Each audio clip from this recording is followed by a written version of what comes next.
Chapter 121. Silence. Dead silence. It was as if the air had frozen. Everyone present felt a chill in their bones. They stared nervously at Tang Jiming, who was floating motionlessly in the water. Someone reacted and shouted, "Quick, go into the water and take a look." Several people jumped into the water and hurriedly rescued Tang Jiming to the side of the pool. "Master Tang! Master Tang!" Tang Jiming did not respond even after they called him a few times. The afterglow of the setting sun gradually disappeared, and the surface of the pool returned to tranquility. There were only occasional ripples on the water, which made the afterglow of the setting sun shine. The leaves on the side of the pool swayed gently. Dead, dead. Although they had already realized it, when it really happened, everyone present felt their hearts palpitate and suffocated. Tang Jiming was dead. Everyone looked at Zhang Xiu. This person was too cruel. He had just pulled his woman into the water, but he directly pressed him into the water and drowned him. Did he know who this person was? Cheng Lingsu was also stunned on the spot. "You were the one who humiliated me. You were also the one who saw me being humiliated. You were both a god and a devil. What on earth were you thinking?" Zhang Xiu, who was on the side, looked indifferent, as if everything that had happened had nothing to do with him. "Change your clothes. Let's go." Cheng Lingsu came back to her senses. Her face was a little pale as she walked quickly into the changing room. She hurriedly changed her clothes and came back without taking a shower. "You look better in a swimsuit." Cheng Lingsu was so scared that her face turned pale. Zhang Xiu was still in the mood to joke. "Are we going to let them go just like that? Are you going to stop him? Didn't you see how cruel he was?" Master Tang was just teasing his woman, and he was pressed into the water and drowned.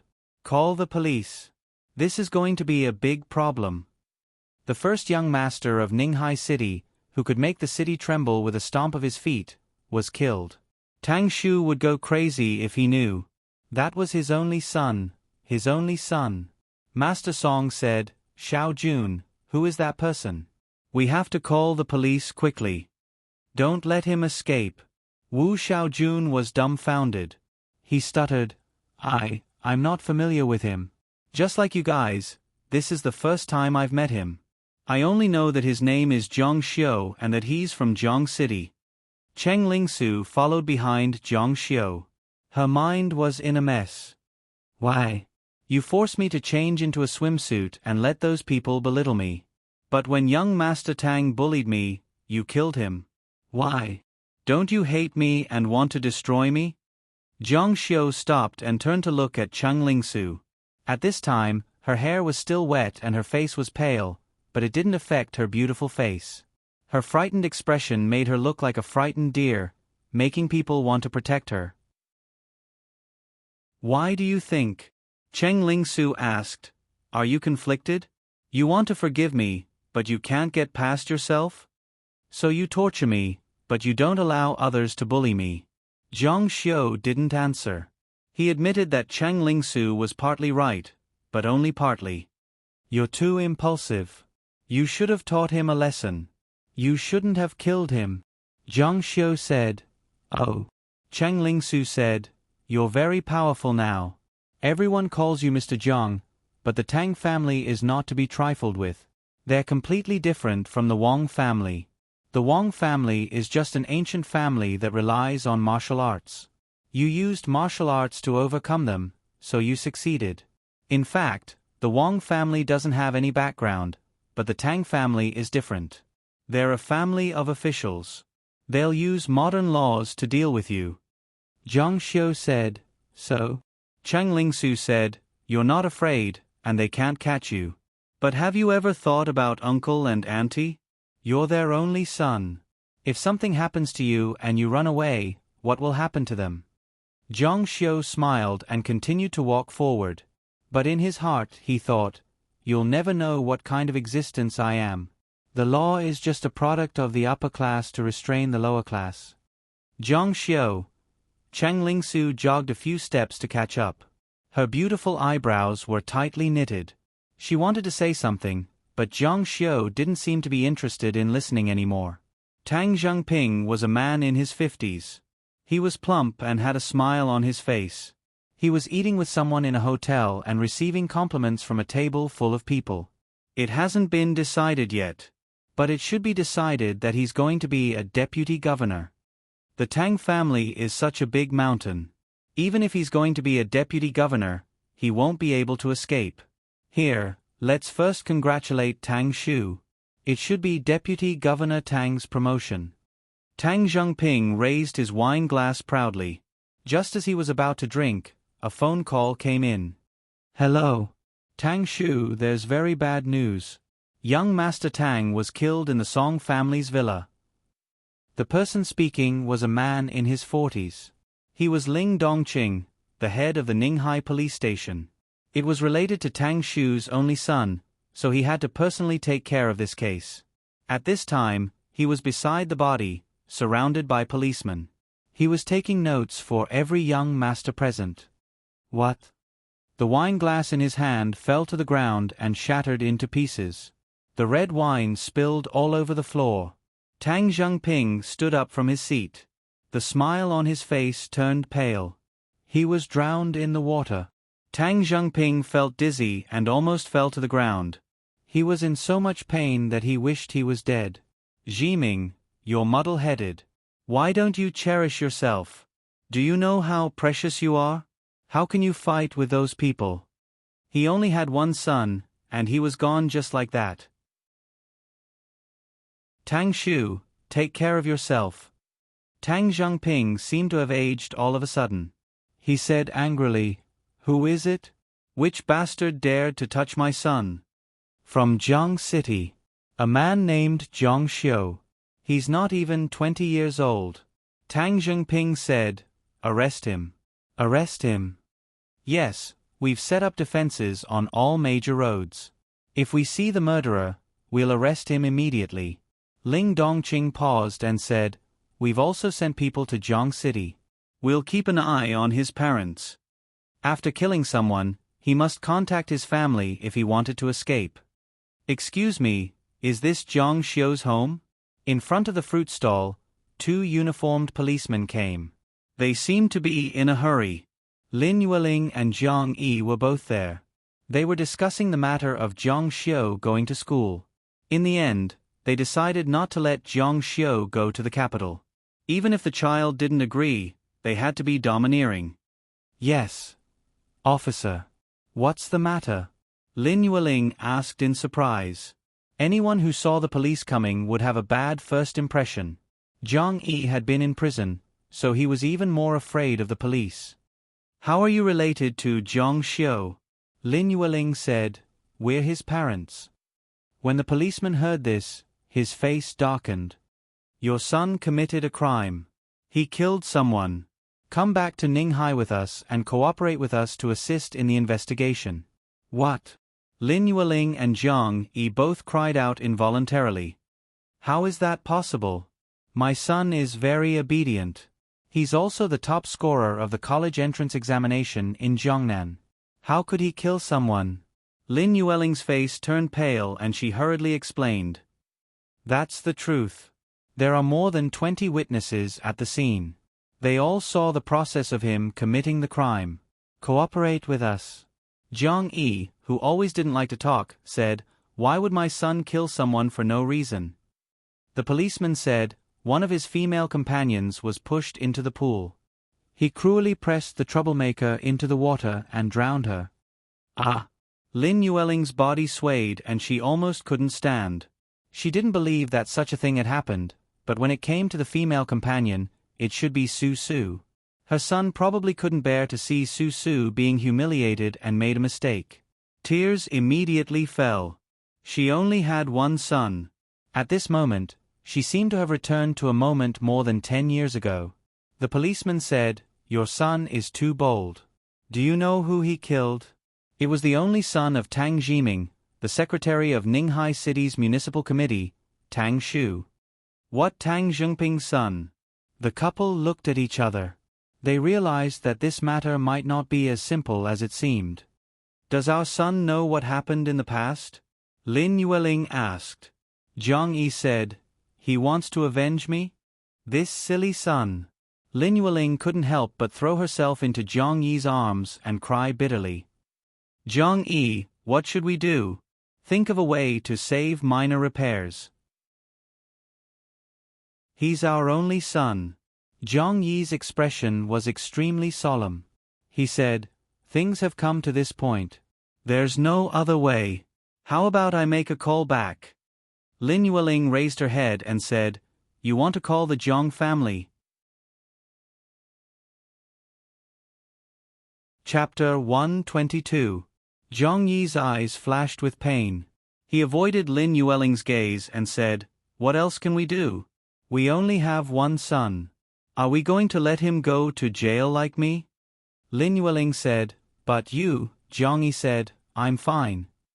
Lin Yueling loved her son very much.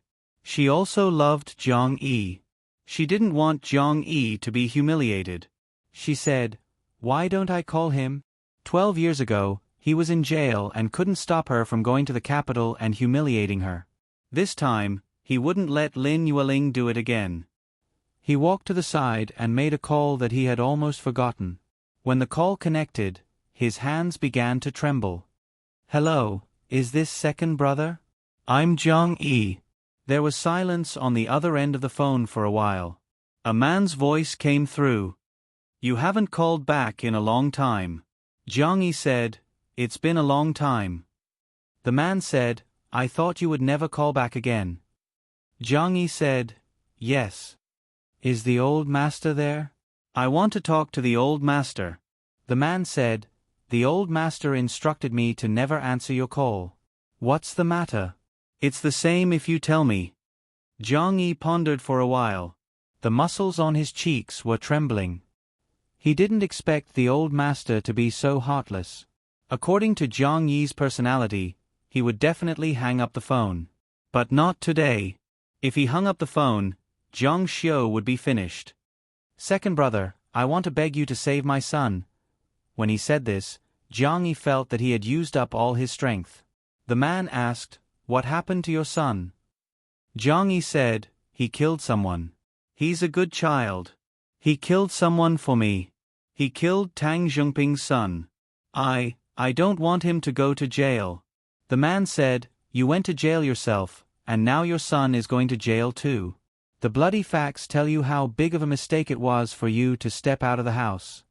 A trace of blood flowed from the corner of Zhang Yi's mouth.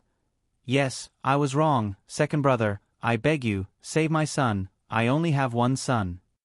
That person let out a long sigh. Sigh, if you knew this day would come, you wouldn't have done it in the first place. Zhang Yi didn't say anything, but his body was trembling. All right, I'll find a chance to talk to the old man. After that, the other party hung up. A cold beeping sound came from the phone. Lin Yueling, who was not far away, had been paying attention to Zhang Yi's expression. She felt very sad, but more than that, she was desperate. Zhang Yi didn't even have a chance to talk to the old man. But he still asked expectantly, how is it? Zhang Yi said, the old man refused to answer my call. Second brother said that he would find a suitable time to talk to the old man about this matter. After all, it's his biological grandson. He shouldn't leave him in the lurch. When he said this, his heart was bleeding. So what if it was his biological grandson? He was still his biological son. Back then, he said that he wouldn't save Zhang Yi, and he didn't save him. He watched as Zhang Yi went to jail and became a cripple for no reason. The police outside urged, are you done? Come with us. Okay, let's go. Zhang Yi and his wife helplessly got into the police car. Lin Yueling asked, officer, can I ask where my son is now? The police officer said, you're asking us, we're the ones asking you. Pay attention to your phones and make sure it's connected. Your son is now on the run and may contact you at any time. On the run. Zhang Yi and Lin Yueling couldn't believe it. When they arrived at the Ninghai City police station, the people inside seemed to be at war. They were arresting Zhang Xiu. It was very strange. Zhang Xiu seemed to have disappeared from the face of the earth. The two police officers interrogated Jiang Yi and his wife about all kinds of things related to Jiang Xiu. However, no matter how they looked at it, Jiang Xiu seemed like a good child, especially since he was the college entrance examination top scorer in Jiangnan this year. The door of the interrogation room opened, and Tang Zhengping walked in from outside the interrogation room. His eyes, which were wearing glasses, were red, and he seemed to be in low spirits. Back then, he had caused Jiang Yi to go to jail. A good family had been torn apart, and he had brought them endless pain. However, no matter how painful it was not as painful as the loss of his son. Jiang Yi. He suddenly rushed forward like a furious lion. He no longer looked like a city book. He grabbed Jiang Yi's collar hard and lifted him up. "Where is your son? Where is he?" Jiang Yi said, "I don't know."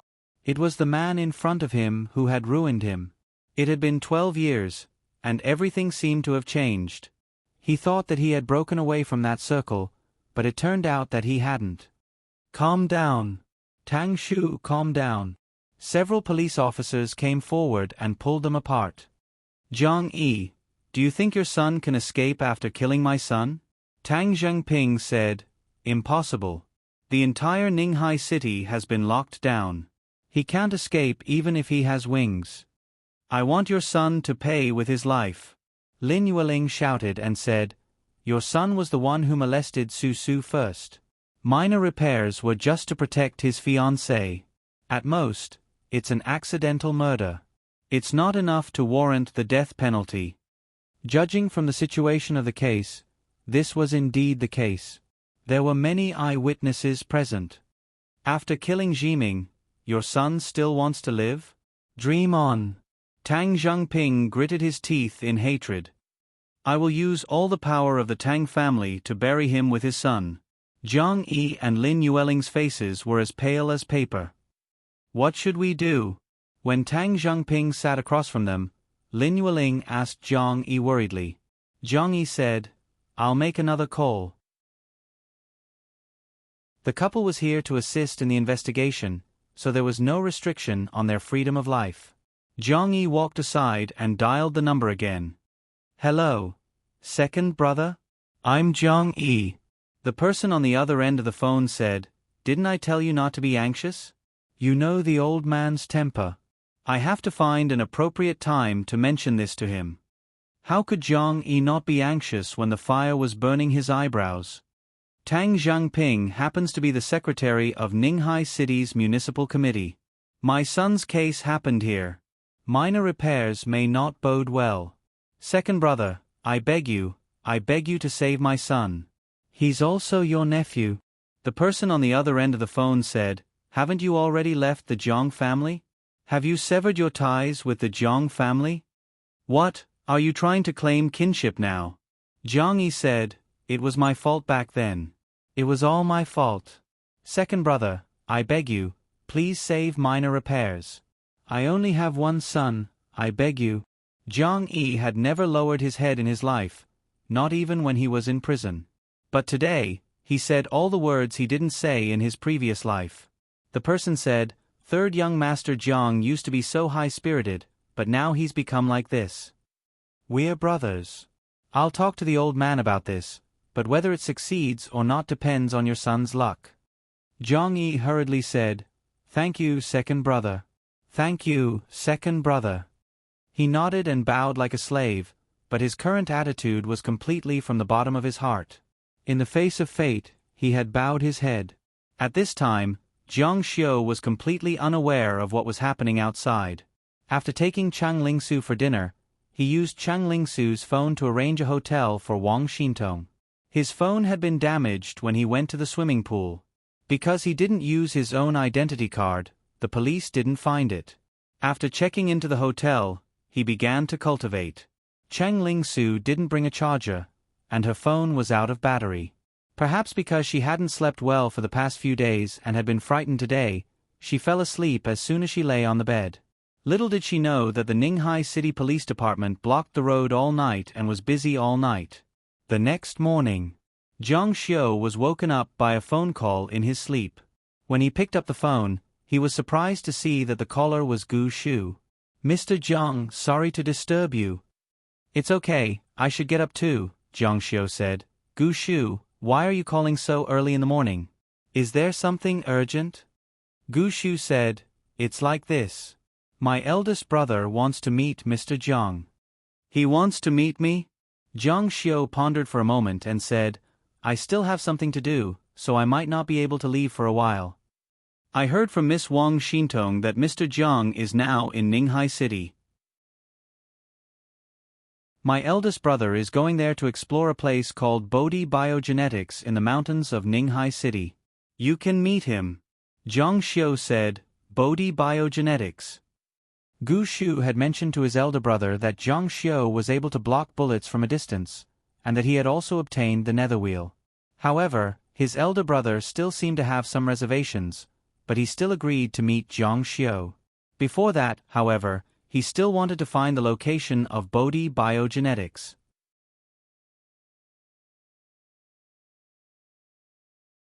Chapter 123.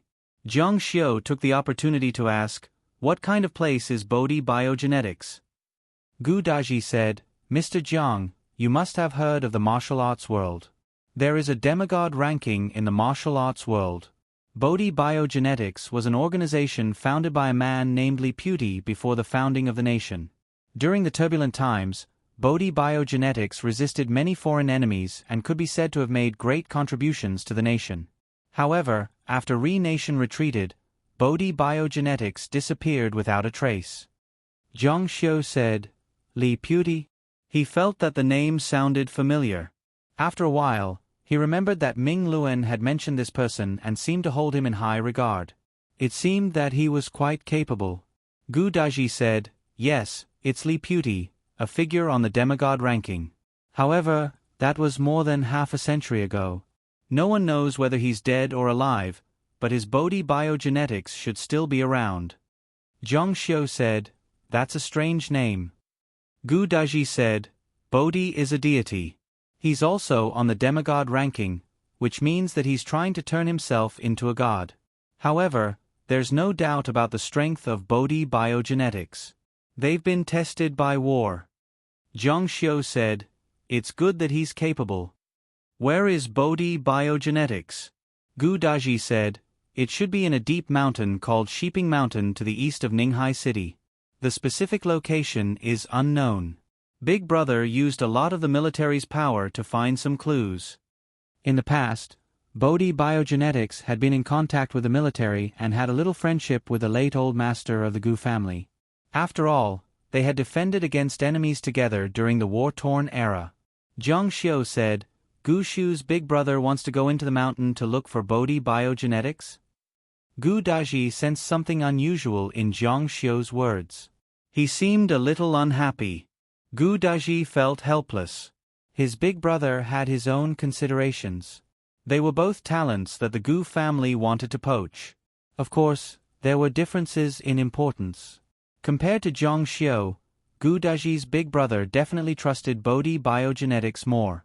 Gu Shu explained, this plan has been in place for more than 3 months. Jiang Xiu said, yes, is there anything else? Since ancient times, emperors had always loved talents and treated them with respect. True experts were all arrogant. To them, this was a type of humiliation, let alone someone as arrogant as Jiang Xiu. Gu Daji said, no, I'll have to trouble Mr. Jiang to wait for my eldest brother in Ninghai. All right. Gu Daji shook his head helplessly when he heard the busy tone on the other end of the phone.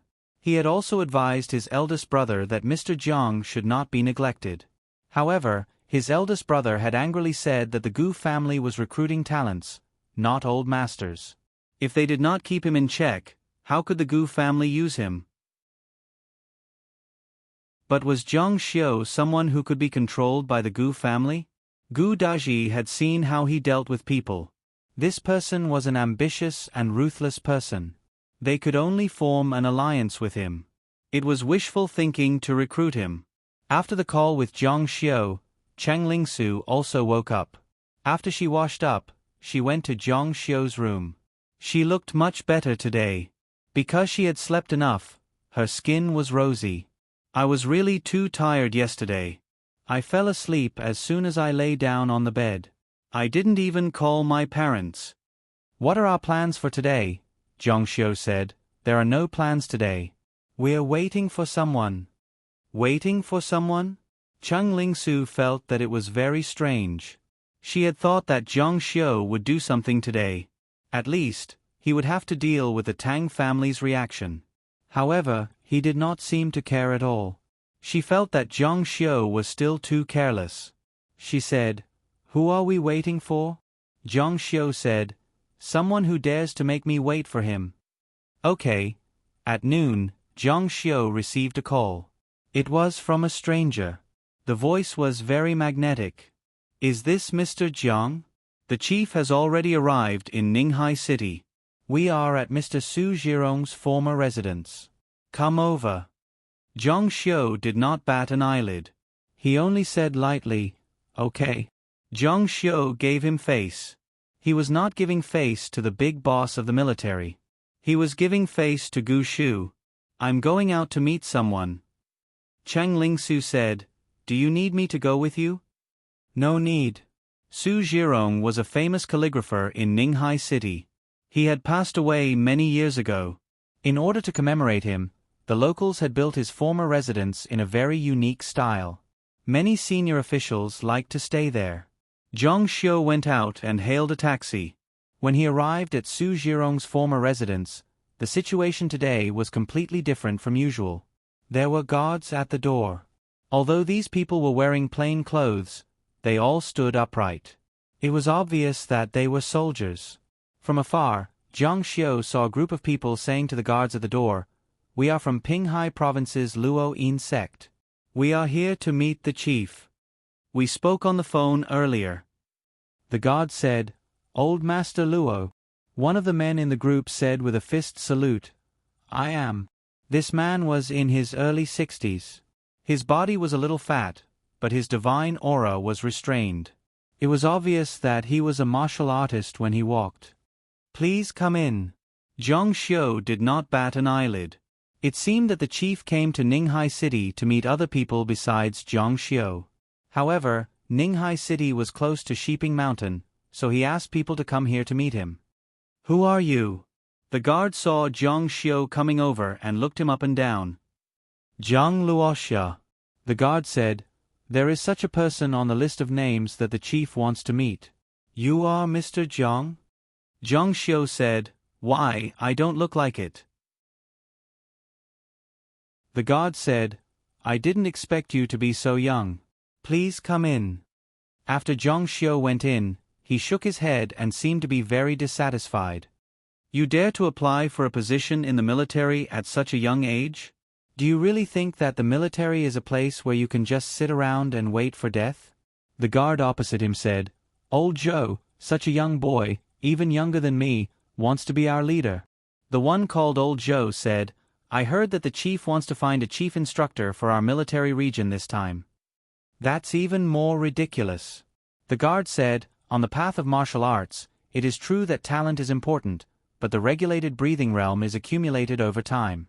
For him, it would be good if he could cultivate 10 sets of boxing techniques. I'm afraid he hasn't even cultivated his inner strength."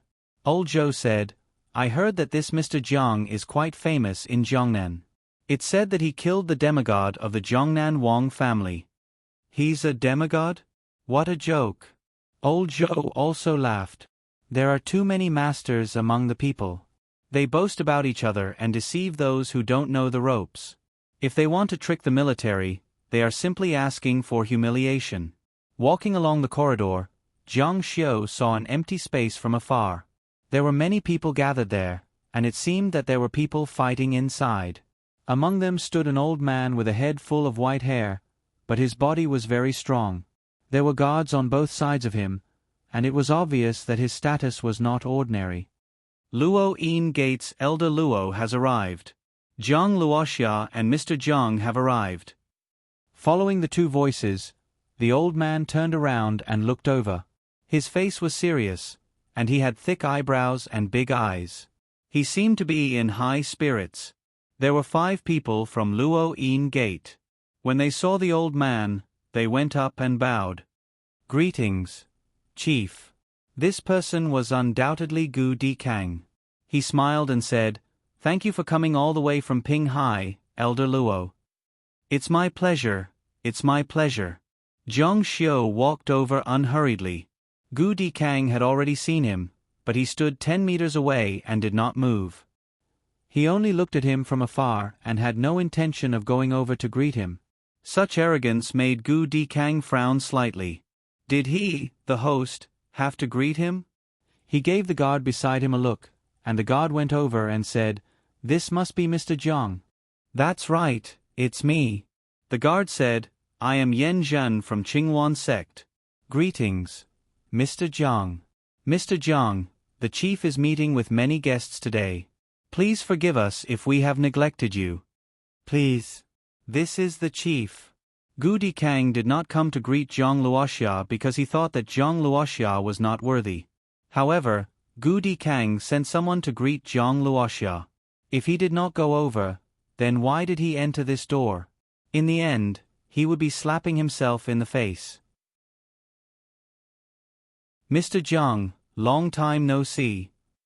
Gu Dikang looked up and down at this young man with a strong personality. He heard that Zhang Xiu was very young, but he did not expect him to be so young. He was not even 20 years old. No, he looked like he was only 18 or 19 years old. This age, in his eyes, was just a child. He shook his head and sighed in his heart. There are a lot of guests today, but fortunately, everyone is a martial artist. It's a good opportunity to make friends through martial arts. Let me see Mr. Zhang's ability. Zhang Xiu said, "You want to see my ability? When I attack, I will definitely kill. Are you sure you want to see it?"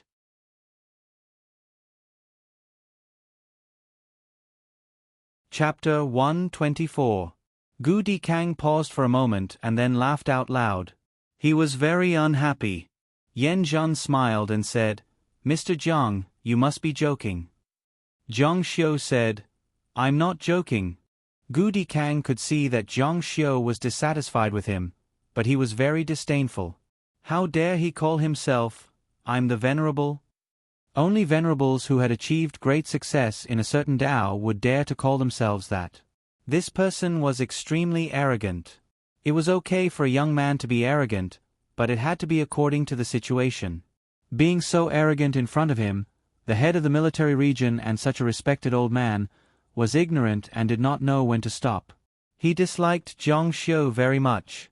The guards not far away were very unhappy. F***ck, who the hell is he? How dare he be so arrogant in front of the head? That's right, he must kill. I don't think he's even seen blood before. Is this guy from a big family and wants to come to our military to make himself look good? These guards were the best in the military. Even if they lost badly in the military region competition, they were still better than others in their own home and were still domineering. Good. Suddenly, there was a cheer and someone fell out. Master Gua of 8-arm boxing from Yongnan wins. Gu Dikang had been watching for a long time. Seeing the winner, he was not stingy with his applause. He said, "Master Gua, you're very capable. Our military is in need of talents and we want to invite Master Gua to our military region to be an instructor." Master Gua was very excited. "Thank you, head. I will definitely teach my soldiers everything I know." Gu Dikang said, "Judging from Master Gua's performance just now, his Neishi has already reached the transcendent state. May I ask if Master Gua is a transcendent state master?" Master Gua said, "I've been in the transcendent state for 7 or 8 years. Suddenly, there was an uproar. He was a transcendent state master. Gu Dikang was excited and laughed. "Good, good, very good. Our military region has another strong general. With Master Gua, we can have one more person to fight in the next year." The guards on the side were also very excited. They had lost 2 miserably and were ranked second to last in the entire military region. "One more question, Master Gua's age this year is," Master Gua said, 43. Another uproar broke out. Another uproar broke out. He had reached the transcendent state 7 or 8 years ago. In other words, He had reached the transcendent state at the age of 35 or 36. With such talent, it was not impossible for him to become a demigod. Okay. Gudi Kang was so happy that he kept saying, good. He had really picked up a treasure. Yen Zhen, Master Gua is about the same age as you, and his strength is similar to yours. You should get closer to him in the future. Yen Zhen cupped his fists at Master Gua. The other party returned the greeting, and the atmosphere was very harmonious and joyful. Gudi Kang said to Zhang Xiu, since Mr. Zhang is here, why don't you come down and show your skills? Which one of you will come out and fight with Mr. Zhang? Usually, the last person to fight would be the last person to fight. Old man Luo of the Luo Yin sect was not here yet. In other words, Zhang Xiu was not as important as old man Luo in Gudi Kang's heart. This made Zhang Xiu's eyes even colder. Let me. One by one, the guards fought to be the first to torture Zhang Xiu. Little fifth. Gudi Kang called out. A tall and strong young man walked out excitedly and clenched his fists. He was in his 20s and had reached the peak of the internal force. He was one of the top talents in the military. Mr. Zhang, please enlighten me. Zhang Xiu said coldly, Sir, why are you in the mood today? Do you want to see me kill someone? The noisy crowd suddenly quieted down. Gudi Kang said, Mr. Zhang, what do you mean? Zhang Xiu said, I have said that I will kill someone. Sir, are you sure you still want me to fight? Gudi Kang's face darkened. This person is too arrogant. How dare he? Gudi Kang looked straight at Zhang Xiu, who dared to provoke him. He said coldly, Little Fifth, treat Mr. Zhang well. Yes, sir. Little Fifth's face revealed a cruel expression. In the military, treating him well meant dealing with him well and not showing any mercy. This brat had angered the sir today. Brat, don't be too damn arrogant. When I was in Africa and West Asia, wandering between life and death under the rain of bullets, where were you? Zhang Xiu raised his eyebrows and said, You still want me to fight? Well, it's not like I'm going to lose my life anyway. What's the big deal? These words were harsh. Gudi Kang's face darkened again. Little Fifth, what are you waiting for? Captain Yen Zhen shouted angrily. Whoosh whoosh. The fist tore through the air, making a cracking sound. Little Fifth responded. His arms were extremely strong, and his muscles were like fine steel. His punches were as high as 301 kilograms, which would make the world speechless. If 5 people stood in a row and hugged their pads, he could send all of them flying with one punch. What a powerful punch! Master Gua and old Master Luo on the side were also moved. This is already close to the peak of internal force. How old is he? When the guards at the scene saw Little Fifth's move, their faces were filled with pride. Little Fifth was the most promising seedling in their military region. His talent was extraordinary and he was deeply loved by the leader. The leader was trying his best to nurture him. If he was given another 10 or so years, he would definitely become a person who could hold his own. The reason why the military region didn't fall to the last place in the military region competition was because of Little Fifth.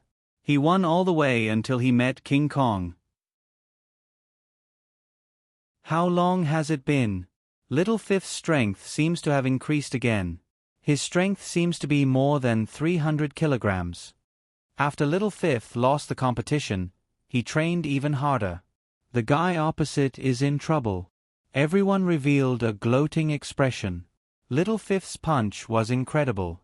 Those who were weak might have been directly killed. He's dead meat. Gudi Kang smiled, but the next moment, the smile froze on his face. Under everyone's incredulous gaze, Zhang Xiu stretched out his hand casually. Then, with a gentle pinch, he caught the big fist in his palm. His hand was like a robot's iron clamp. The heavy fist was pinched tightly in his hand, making it difficult for it to move an inch. What's wrong? Everyone's face paled as a bad feeling arose in their hearts. This punch of more than 300 kilograms was equivalent to the weight of 5 adult men. However, he blocked it so easily. Then, The ear-piercing sound of broken bones was heard. Crack! Little Fifth's arm was strangely twisted. Ah! A tragic cry was heard. Broken bones. Little Fifth was in so much pain that he knelt down on the spot. Stop! Little Fifth was the focus of the military. If his injury was too serious, it would affect his cultivation in the future. Gu Dikang shouted anxiously. I've said it before. When I attack, I must kill. Previously, everyone only thought that he was showing off, but after seeing how he easily received such a punch and even broke Little Fifth's arm, the powerful Soldier King was unable to retaliate in front of Jiang Xiu. They finally understood how terrifying Jiang Xiu was. He might really kill someone. Jiang Xiu smiled coldly. I'm not joking with you. Crack. Another sound was heard. Little Fifth's other arm was broken. Crack. Both his legs were broken too. The air was filled with Little Fifth's miserable cries. At this moment, everyone's heart turned cold. They looked at Jiang Xiu with narrowed eyes. Little Fifth's entire face was distorted. The veins on his forehead and neck were popping out. Even breathing became difficult. You're too stupid. Your life is your own. In this world, the only thing that can make a man sell his life is his own desire. Jiang Xiu leaned down and said, Look, you're about to be killed by me. Your chief didn't even speak up for you. Little Fifth's expression froze. He seemed to have forgotten about the pain. Humph. Jiang Xiu let go. Everyone present reacted and quickly went to check on Little Fifth's injuries. Little Fifth, Little Fifth. Doctor, come quickly. Gu Dikang's face was ashen. He was so angry that his eyes were about to spit fire. You. When Little Fifth's arm was broken, he had completely lost the ability to fight back. At that time, Little Fifth had already lost. But he still wanted to break Little Fifth's 4 limbs. This was giving Gu Dikang a show of strength. This show of strength was a bit too ruthless. Now he somewhat understood why his second brother said that this person could not be disrespected. Little Fifth's 4 limbs were broken. Even if they were repaired, his martial arts would not be as good as before. Jiang Xiu said, Chief, my strength, is it enough for you?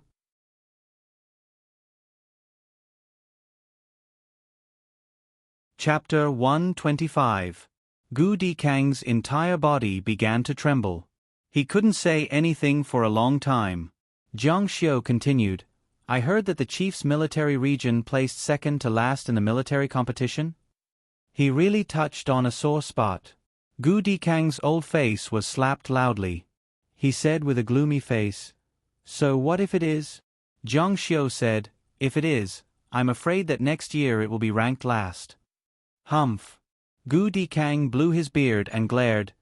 This year my military region is recruiting heroes. Next year, even if my military region doesn't place in the top 3, it will definitely be above average. Jiang Xiu shook his head and said, It will be very difficult for you to recruit people. Why? Jiang Xiu said, Because you don't deserve it. What did you say? Gu Dikang flew into a rage. The guards behind him were already unable to restrain their anger. Jiang Xiu's words completely ignited their anger. Impudent. Arrogant. How dare you? Jiang Xiu's eyes were indifferent. People like you don't deserve people to work for you. If anyone dares to enter your military region, I will cripple them. Gu Dikang's face turned ashen. Being bullied like this in front of his face, where would he put his dignity as the chief of the military region? What did you say? The guards all rushed up to Jiang Xiu one by one. Gu Dikang's eyes suddenly shot out a strong murderous intent. Mr. Jiang, do you want to become enemies with my military region? Jiang Xiu stood with his hands behind his back. So what if it is? Gu Dikang's eyes became colder and colder. Jiang Xiu could easily take Xiao Wu's punch. His strength was not weak, and he was so young. He was originally a talent, but he was really too arrogant. Such a person, even if Gu Dikang used him, he would still hold back. With such a person who didn't know when to stop, sooner or later he would cause a disaster and die an unnatural death. Master Guo, who had just been recruited into the military, answered the call and walked out with a majestic gait. He cupped his fists and said loudly, "I am Guan Yu of the Eight-Armed Fist. I would like to learn from you. This person is too arrogant. Master Guan, treat him well. It's best to break his limbs. Avenge Xiao Wu." In the distance, several people in the Luo Yin Gate began to whisper. One of them, a middle-aged man, said, "This Mr. Jiang is too insolent. He actually turned hostile in public just because the chief was disrespectful. I'm afraid he won't be able to step out of this door today. That's what he asked for." Old Master Luo said, "In the past, martial cultivators were like this.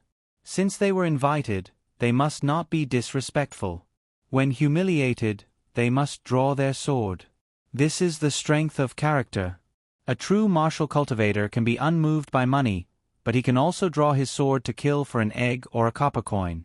If it weren't for these descendants, he wouldn't have bowed to the rich and powerful." Then who will win? Old Master Luo said, "It's hard to say. I think Master Guo is stronger." Ha! With an angry shout, Master Guo stomped his right foot on the ground. The stone bricks under his feet immediately cracked. Stone chips flew out, and dust flew up. His entire body rushed out. The gravel that flew out broke the branches on the side, and the glass at the far end shattered. Just this momentum alone was 100 times stronger than Xiao Wu. Eight-arm fist. He turned sideways, swung his back, and pressed down with his long arm. At this moment, the strength of his arm was like a long knife chopping down from the sky, and even the air was torn apart inch by inch. Seeing this, the bodyguards in the field were shocked, especially the bodyguard who had just fought with Guan Yu. It turned out that he had been fighting with Guan Yu for a long time, and his opponent had purposely gone easy on him. He is definitely a powerful fighter. Old Master Luo said, "This man's eight-arm fist has reached the transcendent state. His arms are as hard as steel. It looks like that young man is going to suffer." The fist wind howled. Guan Yu was confident that even a transcendent grandmaster would not be able to withstand this punch. It was an ancient fist art that came from the inside out. The qi and blood in his body surged like waves in the ocean. He even thought that he would be able to withstand this punch even if he was a demigod. This punch contained nearly 40 years of hard work. "You will lose." Zhang Xiu smiled faintly at Guan Yu. He clasped his hands behind his back as if he was scared out of his wits. Just as the punch was about to land on Zhang Xiu's head, he suddenly reached out a hand. It was a simple and unadorned move, but it was enough to shock everyone. Clank! Zhang Xiu grabbed Guan Yu's fist. His hands were once again like a robot's iron pincers, holding Guan Yu's fist tightly, making it difficult for him to move even an inch. Gotcha! Just like Xiao Wu, Guan Yu's arm was twisted and broken. Suddenly, a blood-curdling scream filled the air. As soon as Guan Yu fell to the ground, he fell to his knees. Silence fell over the field. It was the same for internal force experts and neutralizing grandmasters. It was as if there was no difference between them and Shi Feng. How could this be? Everyone in the field was shocked beyond words. Zhang Xiu said coldly, "Did you hear what I just said? Do you still want to join the military?" Guan Yu was drenched in cold sweat. No. Zhang Xiu let go of Guan Yu's hand. Guan Yu was in so much pain that the muscles on his face twitched. However, he gritted his teeth and said, "I will never join the military again. Thank you, Mr. Jiang." With that, Guan Yu held his right hand with his left hand and walked out of the field. He didn't even look at Gu Dikang. Guan Yu should be thankful that Zhang Xiu didn't break his arms and legs. "Sir, what do you have to say for yourself?" Gu Dikang's face flushed red with anger.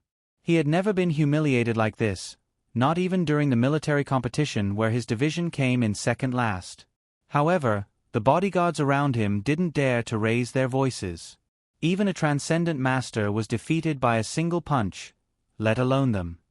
"Do you really think that we can't do anything to you just because you have defeated Master Guo?" Gu Dikang said, "Old man Luo, if you can defeat this man, I will make you a colonel. Hearing this, the crowd was in an uproar.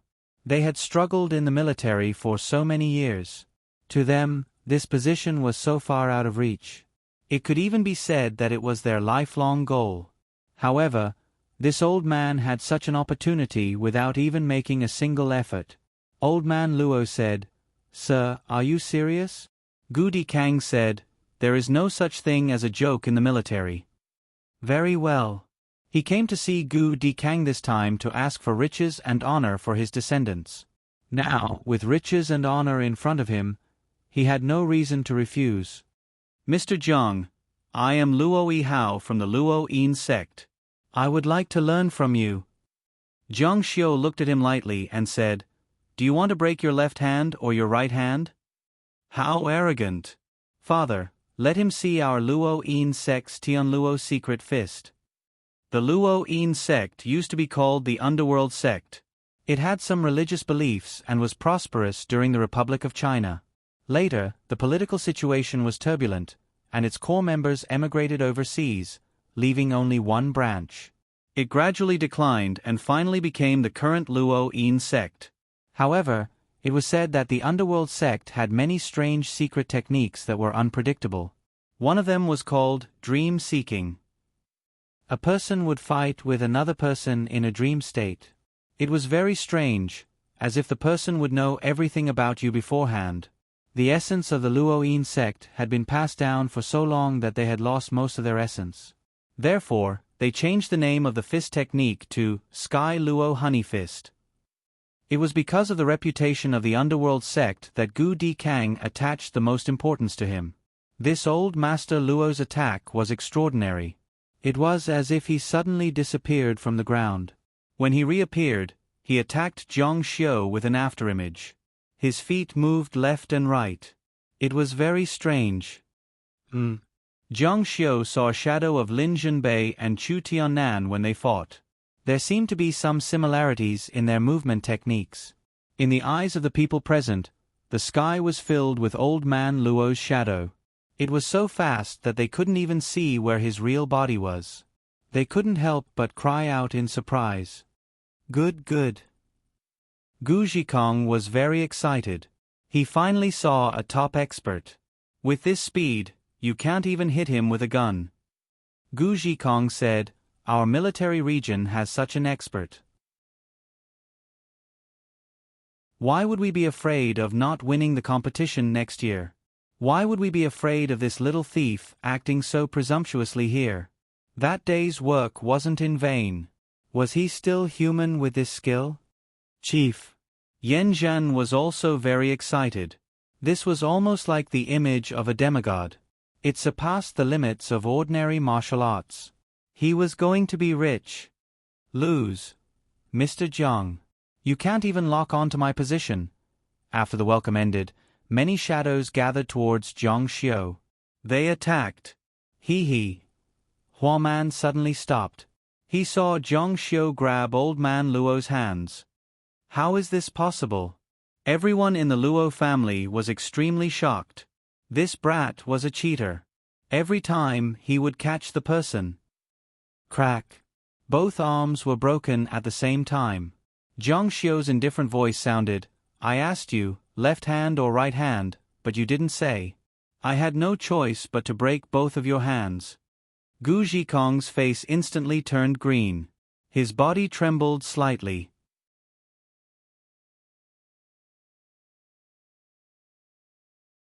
Chapter 126. Old man Luo let out a blood-curdling scream. Both of his arms were broken, and the pain was unimaginable. His body trembled violently, but the fear in his eyes was greater than the pain. Old man Luo was well aware of his power. He had already reached the secret state, the last stage before he could become a demigod. It was a stage that most people didn't even know about. The transcendent Grandmaster was like a child in his eyes. However, he was defeated by such a young man in a blink of an eye. What level was this young man at? The peak of the arcane state? Or the legendary demigod? Old man Luo's eyes almost popped out of their sockets at the thought. Jiang Xiu's cold voice drifted into his ears. "Let me ask you, Are you going to join or not? Old man Luo hurriedly shook his head and said, No, I won't. I will never join the military as long as I live. Zhang Xiu finally let go of Old Man Luo's hand. Thank you, Mr. Zhang, for your advice. Old Man Luo's children hurried over to help him off the stage. Zhang Xiu asked, Sir, how are you doing now? You? Gu Dikang's face turned pale. He had never expected Zhang Xiu to be so powerful that even a peerless master like Old Man Luo was no match for him. Just as Old Man Luo had said, Zhang Xiu's power was enough to make him a VIP in any military department. Coupled with his age, his future was limitless. The sky was his limit. This was supposed to be the glory that belonged to the Gu family. However, Gu Dikang's disrespect had ruined it and he had made an enemy out of him. At this moment, Gu Dikang regretted his disrespect of Zhang Xiu. Zhang Xiu said, I have already said that you are not worthy. The guards around him lowered their heads. Gu Dikang said, You are too presumptuous. Are you going to cripple every expert that my military region recruits? Zhang Xiu said, I always keep my word. Good. Great. Gu Dikang said, I'm going to head to Western Ping Mountain to meet with the people from Bodhi Biogenetics. If there are no accidents, the descendants of Bodhi Biogenetics Li Puti will also be joining my military. When that time comes, let's see how you're going to cripple them. There was a look of ridicule in his eyes. Gu Dikang felt that it was a great pity for these talents who had been forced to retreat by Zhang Xiu. It was also a great humiliation for him. However, his true hope was Bodhi Biogenetics. Zhang Xiu said, What's wrong with accompanying your Bodhi Biogenetics? Gu Dikang's face was cold as he said, Yan Zhen, pass down the order. We'll leave early. Yes, Chief. They set off soon. In order to avoid the awkwardness of getting along with Zhang Xiu, they arranged a separate car for him. Bodhi Biogenetics was located deep within the Western Ping Mountains. The Western Ping Mountains were close to Sichuan and connected to the 100,000 Mountains. It was considered a deep mountain forest. There were basically no people there. In the past, it was said that some people had gone there to avoid the disaster of war. After leaving Ninghai City, they headed west and entered the mountains. After walking for more than 10 miles, they stopped at the last county in Baijiao. There were no more counties in front of them. They were basically all mountain villages. Cars could not be driven into the mountains, so they could only walk. However, it was a very difficult thing for them. Some guards were still sloppy and could barely cope with it. However, Gu Dikang was old. It was still very challenging to enter the deep mountains and forests. As for Zhang Xiu, the immortal martial continent was filled with mountains. Therefore, Zhang Xiu was very experienced in entering the mountains. He was much closer to the mountains than to the cities. Not to mention the 100,000 mountains, he had conquered the mountains that stretched for thousands of miles when he first entered the Qianqing school. That mountain range was the Qianqing Mountain Range, where his sect was located. At that time, in order to collect spiritual herbs, he really drilled into all kinds of places. Yan Zhen took out a map and spread it on the table. He studied the roads in the mountains. Chief, the safest way for us is to find a local guide. Otherwise, we will be in a lot of trouble. Gu Dikang nodded and said, Okay. When I went to Inner Mongolia in the past, without a local to lead the way, I would definitely get lost in the grassland and wouldn't be able to find my way. The role of a local is far beyond what we can imagine. It's best to find a guide. It's best if they have been to Bodhi Biogenetics before. Yan Zhen nodded and ran into the village to look for a guide. Fellow countrymen. They called out to a local girl who was wearing strange clothes. Miss, may I ask if you've heard of a place called Bodhi Biogenetics in the mountains? The girl shook her head. I don't know. I'll help you ask Grandpa. Grandpa. An old man sat by the stone steps, smoking a pipe. At the top of the steps was a stone house. These guests say that they want to enter the mountains to find a place called Bodhi Biogenetics. The old man shook his head. Bodhi Biogenetics? Are they looking for a bodhisattva? I've never heard of Bodhi biogenetics, but I do know of a place called Immortal Abode in the mountains. There are immortals living there. Often, people enter the mountains to find them, either to ask for medicine or to ask for blessings. Yen Zhan and his comrade looked at each other. Before they came, they had heard some news. Some people who were suffering from chronic diseases and wanted to improve their martial arts or live longer had entered the mountains to find Bodhi biogenetics. From this, they suspected that the immortal abode the locals were talking about was most likely Bodhi biogenetics. Immortal abode? Is it far? It's quite far. We'll have to put in some effort. Yen Zhan looked at the sun. Fellow countrymen, can you take us in? We'll pay you.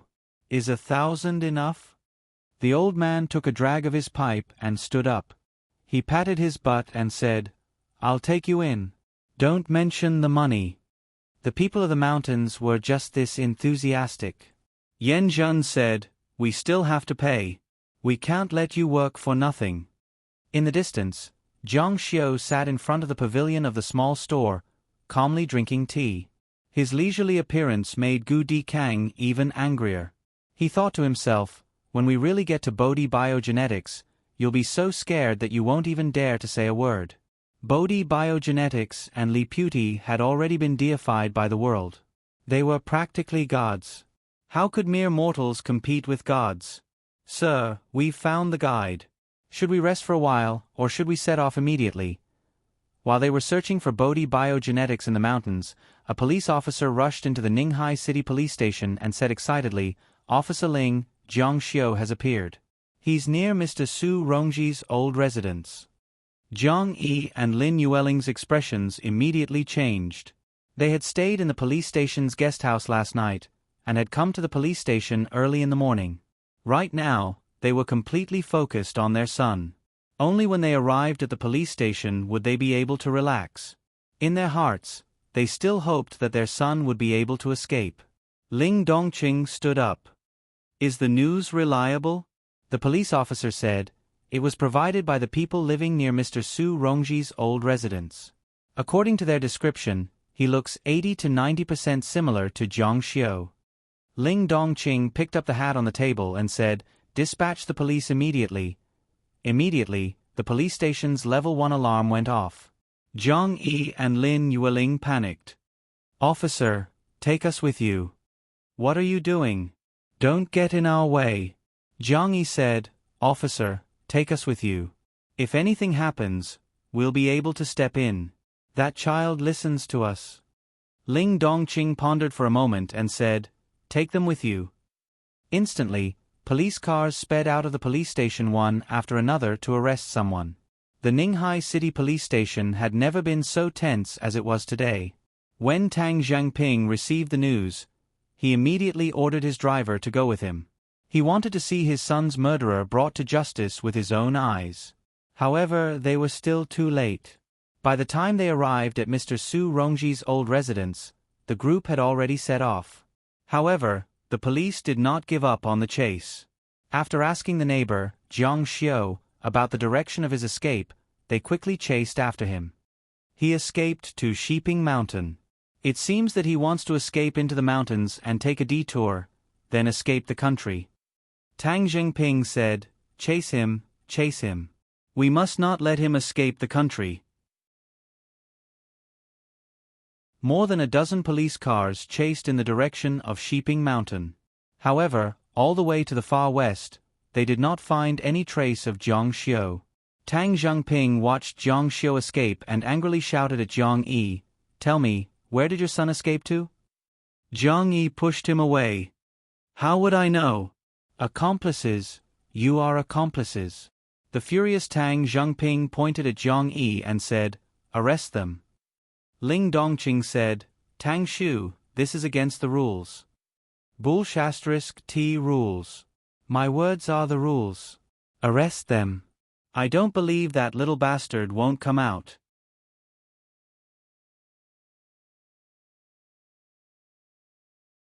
Chapter 127. Although this fellow from the same hometown was short and skinny, his speed was very fast. He even had to accommodate Gu Dikang. This chief had to rest for a while after walking for a while. In order to hurry up, his guards had to take turns to carry him. Zhang Xiu said, "You don't even know where Bodhi Biogenetics is. How can you be so sure that they'll agree to enter your military district?" He was worried that all his efforts would be for naught, and that he wouldn't even be able to find the place. Gu Dikang said, "Of course I can be sure. Before Bodhi Biogenetics went into hiding, they had some dealings with my Gu family.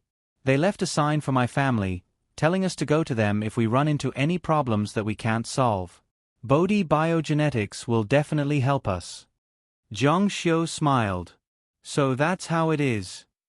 However, you still can't be sure whether or not Bodhi Biogenetics is in this mountain." Gu Dikang said, "It shouldn't be wrong. We've decided to use that sign. I've already prepared for 3 months and collected a lot of information. I'm certain that it's in this mountain." "What? Are you starting to get scared?" When the bodyguards heard this, they all revealed mocking expressions. What kind of existence was Bodhi Biogenetics? In that special era, even foreign enemies would pale at the mention of it. Li Puti was like a god in the East, leaving behind countless legends. Even if a brat still wet behind his ears had some strength, he couldn't compare to a deified figure from 100 years ago. Humph. Ignorant. After the group walked for a while, they actually met people deep in the mountains. They bumped into a man and 2 women. It was normal to run into people on the road, but in the depths of the forest, people would feel extremely insecure. Naturally, their reactions would be different, and everyone would be on guard against each other. Gu Dikang naturally wasn't afraid. His subordinates were all capable of fighting, but the other party was a bit nervous. The other party quietly communicated with each other. Zhang Xiu noticed that the man's health wasn't too good. He needed 2 women to take care of him. One of the women was in her 40s, while the other was in her 20s. They seemed to be a family. The beautiful woman said, "You're also going into the mountains to look for the immortal abode?" Gu Dikang said, "Yes." The beautiful woman's expression changed slightly. What a coincidence. A smile appeared on Gu Dikang's face. He could sense the nervousness of the beautiful woman's group. He opened his mouth and said, "Since our destination is the same, why don't we travel together?" "Don't worry, we are very decent people." Gu Dikang was in a high position and had an extraordinary aura. Naturally, he was not someone who would act like a thief. In addition, the guards around him looked resolute, so he did not look like a bad person. The beautiful woman said, "That's great. At least we have a companion on the road." Gu Dikang asked, "Why are you looking for the immortal abode?" The beautiful woman said, "To treat my husband's illness." It was rumored that a deity resided in the immortal abode. His medical skills were exceptional, and he could cure any incurable illness. As a result, many people with chronic illnesses would try their luck in the mountains. Hope is scary. When a person has cancer, if someone tells him that cannibalism can cure him, he will definitely eat it. This was human nature. "Your husband doesn't seem to be able to walk." The man walked with great difficulty, and the young woman beside him was also struggling to support him. Zhang Xiu glanced over. The young woman looked like her mother, and her looks were outstanding. "Yes, his body's condition is very poor." Gu Dikang ordered, "Yan Zhen, arrange for someone to carry him." "Yes." A guard immediately went to carry the man. "Thank you so much." A strange light flashed through Zhang Xiu's eyes, and he couldn't help but grunt. The man was wearing a baseball cap and a mask. His body was tightly wrapped up in the heat, but Zhang Xiu could see that his face had turned black, and there was something that looked like scales growing out of it. His eyes narrowed as he looked over. As expected. In his field of vision, the man's body emitted a faint black aura. This wasn't an illness, nor was it poison. It was more like a mutation, a symptom of a divine cultivator going astray. What surprised Zhang Xiu was that there were no signs of a divine cultivator on him. He was just an ordinary person. The mother and daughter next to him were also ordinary people. This is strange. Only after interacting with him did he realize that they could tell that Gu Dikang wasn't an ordinary person, so they told him their identities. They came from Pinghai's Xie family. The man was called Xie Sanxian, and his family's assets were in the hundreds of millions. According to them, his illness had flared up last year, and his condition worsened quickly. At first, he would vomit blood for some reason. When he went to the hospital for an examination, they found that his organs were failing, but they couldn't find the cause. Today, it was already difficult for him to eat, and even walking was difficult. Their daughter was very obedient. She obediently accompanied him without saying anything, as if she was extremely worried about her father's condition. Jiang Xiu said, "Perhaps Mr. Xie doesn't have an illness." Seeing that Jiang Xiu, who usually didn't interrupt, was speaking, the family looked over. But before they could speak, a guard said, "Don't pretend to know when you don't know. You're delaying others." His tone was very harsh and impolite. The family felt very strange. Why did it feel like Jiang Xiu wasn't with them? The beautiful woman asked, "This is?" Gu Dikang didn't know how to introduce Jiang Xiu. He said casually, "We're in the same profession. Don't mess around. You can't joke about things like seeing a doctor." Jiang Xiu said, "We're already deep in the mountains looking for illusory elixirs. What else can we delay?" Although his words were a bit harsh, they were indeed the truth. "This," Jiang Xiu said, "Mr. Xie, I hope you don't mind. Take off your hat and mask. Perhaps I can help you." The beautiful woman and the young girl looked at each other. Their eyes were filled with apprehension. Xie Sanxian shook his head. He hadn't said a single word from start to finish. "There's no need to trouble this mister."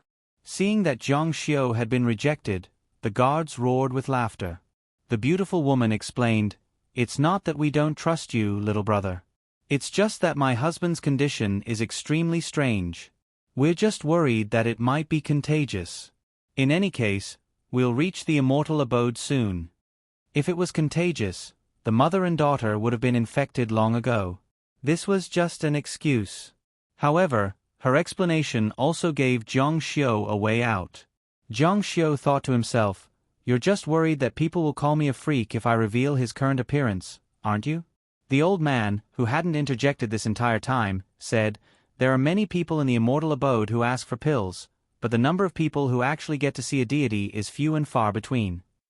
The beautiful woman's interest was piqued. "Fellow townsmen, are there really deities in the mountains?" The old man said, "Yes, there are. It's called the immortal abode because some people saw a deity. It's said that the deities in the immortal abode possess remarkable abilities. They can control fire and water, turn stone into gold, summon lightning, and rain." The beautiful woman said, "Then what do you need to use to move the deities and have them bestow medicine?" "This," the old man said, "I can't say for sure. In any case, the deities don't need money or items. They need sincerity." "Oh, right, the immortal abode also recruits little celestial children. If the deities touch their heads, they'll be recruited." Although Bodhi biogenetics was hidden from the world, they still lived in modern society. They couldn't be completely cut off from the rest of the world. They had to pass down their legacies, and that required children. They had to go to the outside world to find people, so they naturally had to interact with the outside world. In order to interact with the outside world, money was a necessity. Jiang Xiu said, "If you use money, it should be possible." The beautiful woman and young girl both looked at him. The beautiful woman seemed to be on guard against Jiang Xiu. First, he wanted to treat her husband's illness, and now, he wanted money. This person's intentions weren't right. She said, "Deities are otherworldly beings. How could they be interested in something as mundane as money?" Jiang Xiu smiled, but didn't say anything else. Deities roamed the immortal martial continent, but weren't they the same as mortals? They had to bow before money. The path ahead became more and more rugged, and there were poisonous snakes and miasma along the way. Fortunately, the old man was there to guide them, and they were able to walk through the daunting experience without any mishaps. Finally, the clouds parted to reveal the moon. A natural mountain valley appeared in front of them. It was like a natural moat that separated them from the horizon. From a distance, it was truly magnificent. That's the immortal abode. Gu Zhikong furrowed his brows. There's nothing there. If there were people living here, there should at least be buildings. Is it hidden by some kind of formation? Zhang Xiu shook his head. Bodhi biogenetics had really been deified. The forest was so dense that it wasn't difficult to hide the buildings. Moreover, he already saw people cultivating in the valley.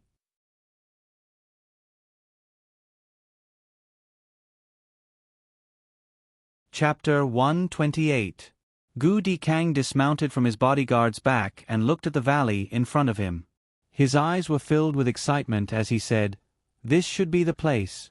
Bodhi biogenetics must have used a formation to cover them up." Yan Zhan said, "Old Gu, shall we go in?" After all, Yan Zhan was the head of the military region. His status was not ordinary, so he couldn't directly call him by his title. Therefore, Yan Zhan and his bodyguard addressed him as Old Gu. Gu Dikang said, "Of course." He planned to walk on his own. They were about to reach Bodhi biogenetics. If people saw him being carried in by his bodyguard, Bodhi biogenetics would feel that they were not sincere. Many people who went up the mountain to pray to Buddha and Bodhisattva had to carry their offerings up the mountain. Otherwise, their prayers would not be effective. Gu Dikang had the same mentality. He really treated Bodhi biogenetics as if they were gods. The beautiful woman and the young girl were also very excited. "We're here, we're really here." When they entered the valley together, a group of people came rushing over. They were very fast. Black shadows shuttled through the valley and soon arrived at the entrance. "Who are you people?" The beautiful woman couldn't wait to say, We're here to seek medical treatment. Please save my husband. His illness is very serious, and he's about to die." When the man saw these people, it was as if he had seen a life-saving straw. He suddenly had the strength to rush over, but his legs gave way and he almost fell into the haystack. "Dad!" The young girl hurriedly supported him. The few people who came were not old. Although they had short hair, they were dressed very strangely. They wore pure white robes with a strange flower embroidered on the left side of their chests. Their robes fluttered in the wind, giving them a somewhat ethereal feeling. But when he heard the words, he frowned and said, "You're here to seek medical treatment?" "Please, I beg you, save my father," one of the men said. "You've come at a bad time. Today is not the day for treatment. You should go back and come back 3 years later in September." 3 years later in September? That man was long dead. "God, I beg you," the man said. "I said no means no. There is no room for discussion. You can leave. If you continue to cry here, be careful of the god's anger." That family was filled with hot tears, but they didn't dare to cry or make a fuss. When a deity was angry, it wasn't just the man who would be in trouble. Their entire family would probably suffer. "Humph." Zhang Xiu snorted coldly. "Who is it? Who dares to be so impudent here?" The valley was very quiet. Zhang Xiu's voice clearly entered their ears. This disdainful snort made their faces turn cold. Zhang Xiu said coldly, "A few gatekeepers dare to call themselves immortals. Your skin is really thick. You..." Their faces became very ugly. They wanted to be angry, but they couldn't because what Zhang Xiu said was true. They were gatekeepers. On the other hand, Gu Dikang, who was standing at the side, was so anxious that cold sweat was about to drip down his forehead. It turned out that this brat was planning to offend the people from Bodhi biogenetics and ruin his relationship with them. Naturally, the people from Bodhi biogenetics would not join the military, and this was not a real competition. Despicable, simply shameless. "Who are you? How dare you speak nonsense here?" Gu Dikang hurriedly said. "Upper Immortal, don't listen to this person's nonsense. He's here to cause trouble. Please help us pass on a message. Just say that the secular Gu family has come to visit." After hearing the first half of the sentence, their mood improved. After all, this person was deliberately causing trouble and couldn't say anything. But what did the second half mean? Did he really think they were gatekeepers and wanted them to pass on a message? But it seemed like they really were gatekeepers. The gatekeepers didn't have a good expression. Go, go, go, the immortals don't have time. Go back to where you came from. Gu Dikang said, my Gu family and Bodhi biogenetics are old friends. I am Gu Dikang, the military commander of the Jingmen military district. Please pass on a message. I'm sure they will receive us. As he spoke, he handed over the token. Xie Sanqian's family was startled, especially the man and the beautiful woman. They were extremely shocked. On the way here, they were suspicious of old Gu's identity. They didn't expect him to be such a high-ranking official. The gatekeepers took the token and looked at it. Their expressions changed greatly. So it's an old friend. Please come in. Gu Dikang took the token again and was about to walk in. Xie Sanqian's family was like a drowning person who saw a float.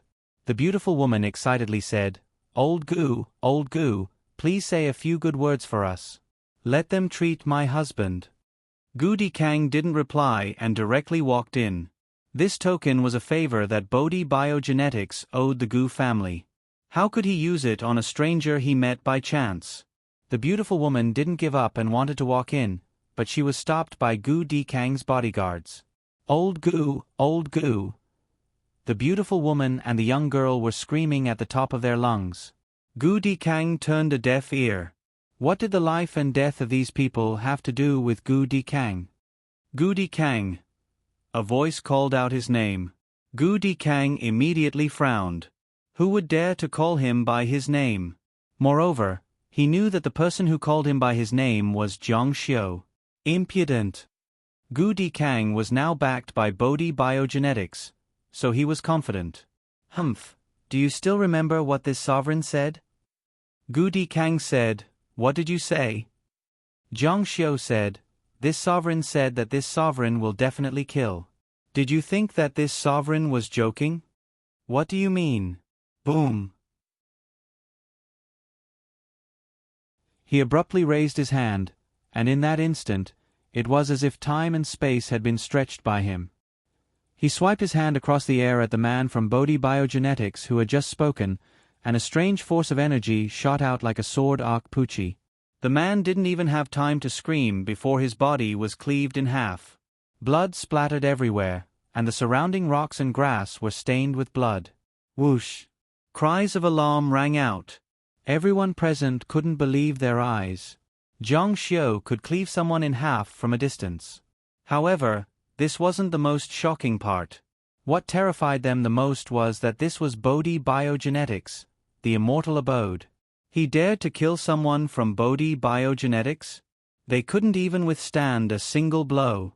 You killed them as if they were chickens, and you still dare to call yourself an immortal. You're nothing but a thief. Gu Dikang was stunned.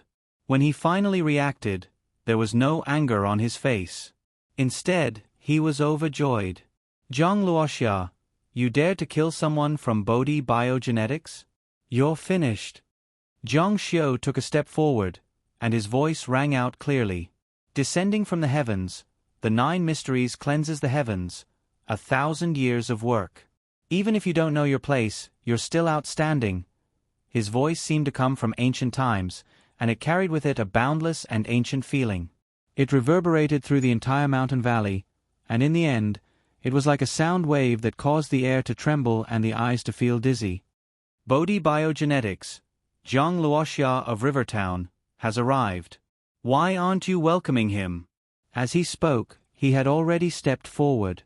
The disciples at the entrance wanted to stop him, but they didn't even have time to speak, let alone attack. They were all killed on the spot. Gu Dikang was dumbfounded at the sight of such horror. He couldn't believe it. Jiang Xiu hadn't just crippled them this time, he'd actually killed them. He'd actually killed several people in a row, and from the looks of it, he didn't seem to have any intention of stopping. And this was just the appetizer. The entire immortal abode seemed to have been roused from its slumber. The bell in the valley rang loudly, and everyone hurried out. What's going on? I don't know. A disciple ran over to report. Venerable Bodhi, it's bad. Someone's killed their way in. They've killed several of our disciples. What? The white-robed man, who looked like a landlord from the Republic of China, was shocked. Immediately organize a response. His eyes shone with an ominous light. Someone actually dared to cause trouble for Bodhi Biogenetics. Gu Dikang followed behind Zhang Xiu. He saw that the people who rushed out of the valley were either burned to a crisp by his flames, killed by his sword, or blasted to death by a single punch. The tide of people rushed over, but they all fell to the ground like straw. Not a single one of them could withstand a single blow from him. In the blink of an eye, he'd already killed more than 20 people.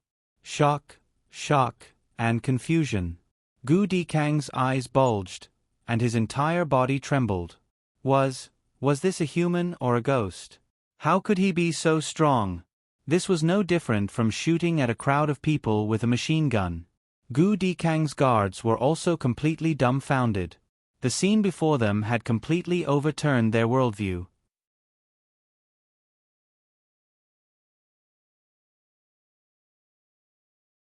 Chapter 129. Xie Sanxian, the beautiful woman, and the young girl were completely dumbfounded.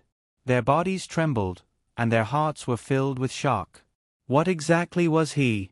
A human? A god? Or a demon?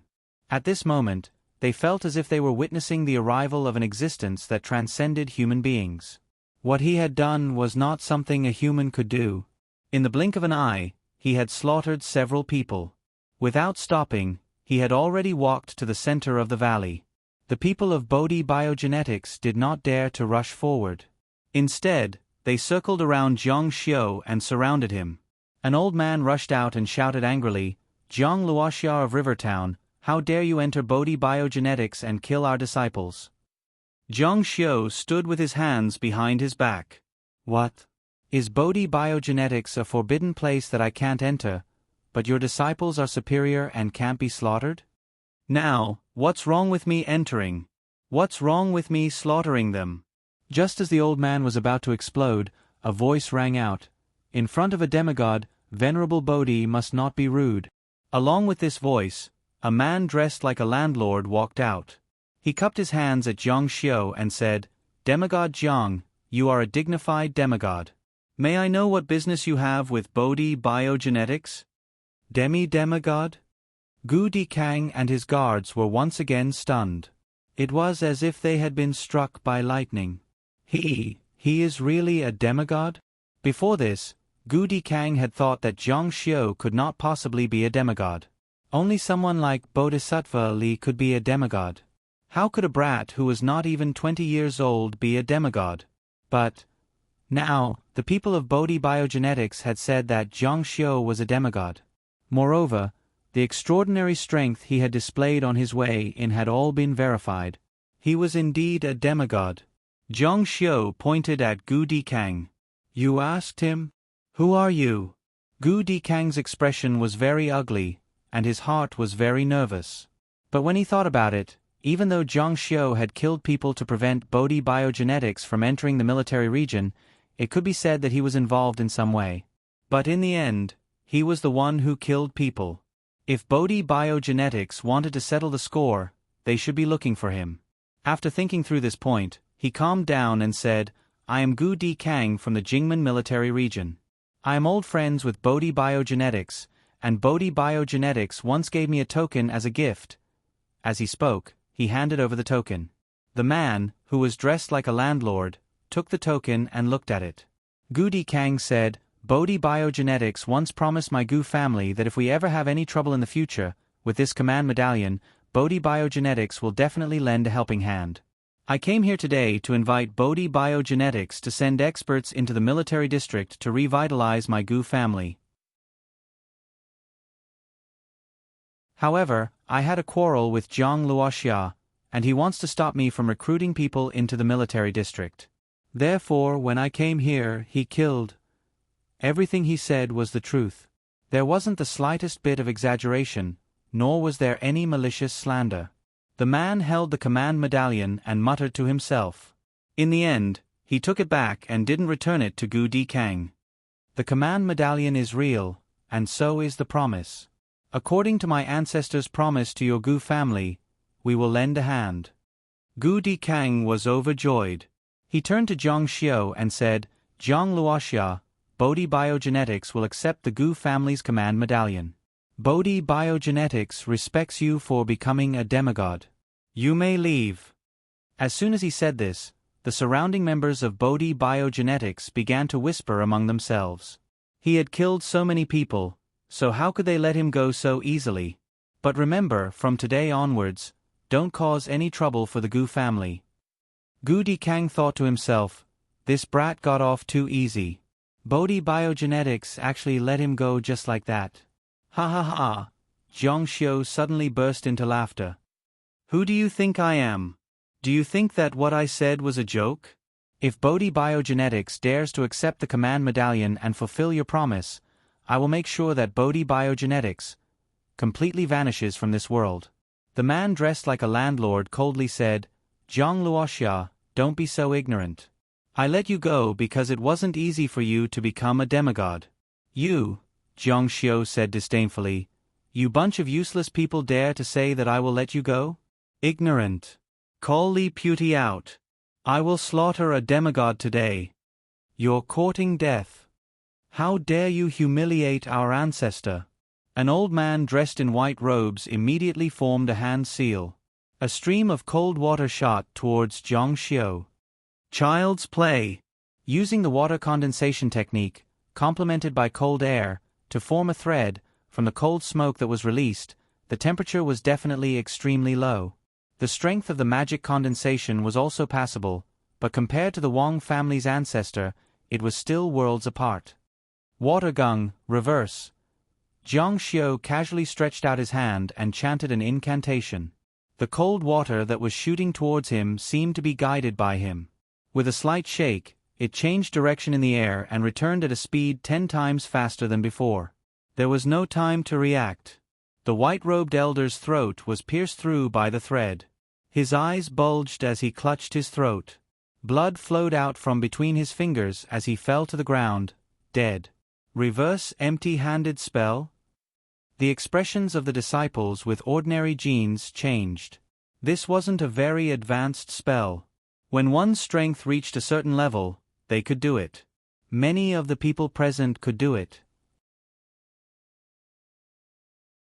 However, the difficulty lay in the fact that if they wanted to use this spell, they had to be 10 times or even 100 times stronger than their opponent. Only by completely crushing them could they do it.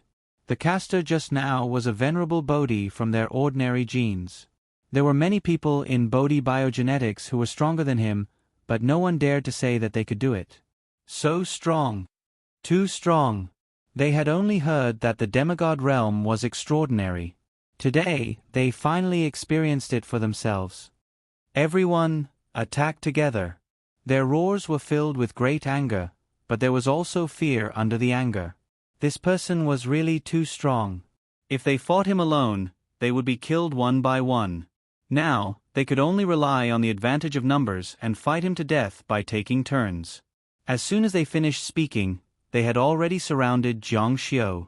Instantly, countless disciples attacked. Countless fireballs, wind blades, and even hidden weapons and arrows were shot toward Zhang Xiu. Boom, boom, boom. Kill him. Kill him. The light in the sky was like a concentrated fire of cannonballs. It was as if the place where Zhang Xiu stood was going to be blasted into smithereens. Humph. Just as they attacked, Zhang Xiu tapped his foot and leaped into the air. He pointed his sword finger at the void and drew a talisman in the air. Golden sand scattered, and he landed on the ground. The talisman was completed. With a ding, the golden talisman above Zhang Xiu's head suddenly exploded and poured into Zhang Xiu's body. After that, Zhang Xiu's whole body was in a state of golden light. Golden light flowed and rippled like waves. Golden talisman ripple. Boom, boom, boom. Countless spells bombarded Zhang Xiu's body, but his entire body seemed to have turned into a shadow. No matter how many spells bombarded his body, his entire body rippled like a light wave, and then, there was no then. How is this possible? The people from Bodhi Biogenetics were so shocked that their eyes almost fell out. What kind of spell is this? Unheard of. There was even a Bodhi Biogenetics disciple who rushed toward Jiang Xiu with a long sword in hand. He lightly tapped his foot on the rock and his whole body shot out like a bird. In the next moment, his sword was already stabbing toward Jiang Xiu's head. Unexpectedly, Jiang Xiu did not dodge and allowed the sword to stab into his throat. However, that person's eyes widened in horror. This sword did not seem to be stabbing into the throat. It was more like it was stabbing into the air. There was no sense of obstruction. How? He couldn't understand. Jiang Xiu slowly raised his hand and drew a line on his forehead. Bang! With a sound, that person exploded in the air. There was no blood, no flesh, and no blood. His exploded body turned into glittering golden light. The people from Bodhi Biogenetics lost their voice in horror. What kind of spell is this? The people from Bodhi Biogenetics were at a loss. Gu Dikang and his guards, who were far away from the battle, were already dumbfounded. Was this still a human? At this moment, Gu Dikang was at a loss. If it was said that he was disdainful of Jiang Xiu before, thinking that he was only so and arrogant, and that no matter how strong he was, it was hard to predict whether it would be a blessing or a curse if he was recruited into the Gu family. But at this moment, when even Bodhi Biogenetics treated him like a child who had never seen the world, his whole heart was broken. The Gu family had a chance to recruit him. But now, his eyes were incomparably complicated. Shock, bewilderment, and astonishment, all transformed into one sentence. Big brother, Mr. Jiang deserves to be treated with the courtesy of a military chief.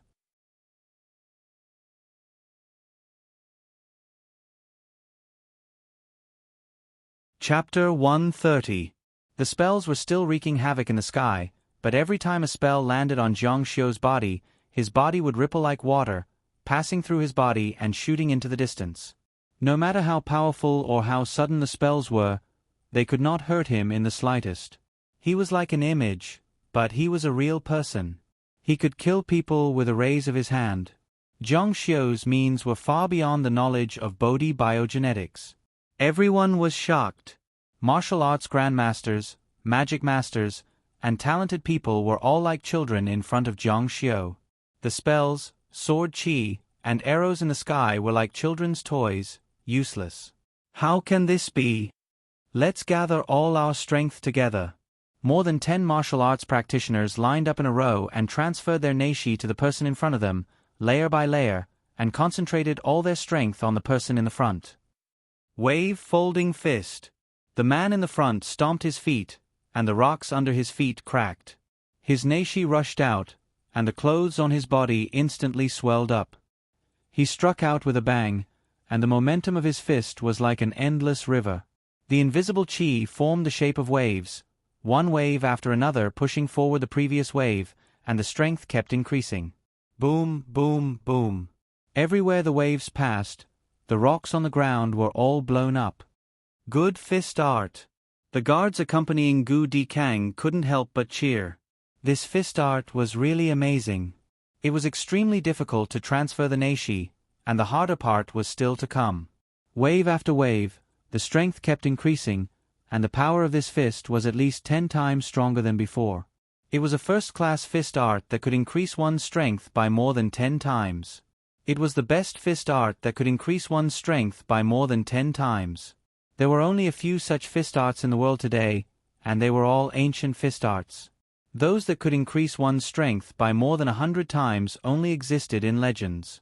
Yan Zhan thought that if Bodhi Biogenetics passed this fist art to the army, it would be enough to increase their combat strength by several times. Next year, it wouldn't be a dream for them to compete for the top 3. Humph. In Jiang Xiu's eyes, the wave-folding fist was just a stream of air. Only immortal martial arts could make this stream of air have the power of water and sublimate. This was the huge gap between immortal martial arts and martial arts. If it was only to this extent. Jiang Xiu took a light breath, then slowly exhaled. The air coming out of his mouth was much more turbid than the air outside, but the intensity was unimaginable. In an instant, the sound of the wind was so loud that it hurt people's ears. The airflow suddenly turned into a gale, and everyone cried out in shock. "Oh my God!" The gale swept and rose again, like a typhoon landing. The soil on the ground was lifted up, and the rocks were blown into pieces. The stacking waves that came from afar disappeared without a trace. That feeling was like turning on an electric fan in front of a typhoon, and the result was that even the electric fan was blown away. More than a dozen top-notch Bodhi biogenetics cultivators who were standing in a row were swept away by the gale. They screamed shrilly in the sky, but unfortunately, their screams were all drowned out by the howling wind. After flying more than 20 meters in the air, some of them fell down from the strong wind and fell heavily on the ground, directly smashing into mud. Some of them hit the far end of the cliff and were directly smashed into a bloody mess. "I'm not dreaming, am I? This is too scary. This person is too scary." Those with ordinary genes were trembling. More than a dozen top-notch martial arts cultivators among them had joined forces to attack, but they still ended up like this, let alone them. Boom! Many sorcerers also joined forces and gathered a big fireball with a diameter of 2 to 3 meters above Zhang Xiu's head. It was full of spiritual power and high temperature. When it fell, it was like an atomic bomb falling. Burn him to death. They couldn't attack with magic, but with such a big fireball burning in the area around his body for a long time, they didn't believe that they couldn't burn him to death. "It's just a facade." Zhang Xiu shook his head lightly. Although he had gathered a big fireball, the strength of the spiritual power inside was too weak, and the temperature was only a little higher than ordinary flames. He raised his palm, as if he was holding up the sky. What? They saw Zhang Xiu forcibly holding up the big fireball with a diameter of 2 to 3 meters with a bare hand. Once again, they were stunned, but the horror had only just begun. Suddenly, a suction force appeared in his palm, and the big fireball gathered in his palm in an instant. It was completely sucked into his palm and disappeared without a trace. Damn! The sorcerers of Bodhi biogenetics were speechless. This was too inconceivable. He actually sucked the whole fireball into his body. What kind of ability was this? The sorcerer who was dressed like an old landlord was completely stunned at this time. He couldn't accept what he had just seen. Zhang Xiu's eyes were deep in thought, and he put his hand in front of his mouth. His mouth was constantly opening and closing, and one after another, incomprehensible but terrifying sounds came out of his mouth. Chi-chi, ba! Chi-chi, ba! They heard the sound of firewood being burned, and they felt very hot. When they nervously looked at Zhang Xiu, they didn't know when the sweat on their foreheads had already covered their faces. "It's so hot. I feel like I'm going to be roasted." They felt that the heat was coming from above, and they couldn't help but look up. It would have been better if they didn't look, but when they did, they were almost scared to death on the spot. Above their heads, there were dozens of big fireballs with a diameter of 2 to 3 meters, and they were constantly pressing down. At this moment, everyone cried out in alarm, but it was all too late. Boom, boom, boom. One after another, huge fireballs fell mercilessly. "Save me!" Ah!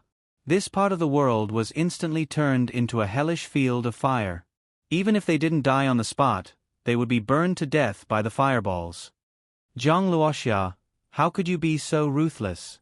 The sorcerer who was dressed like an old landlord said with bloodshot eyes.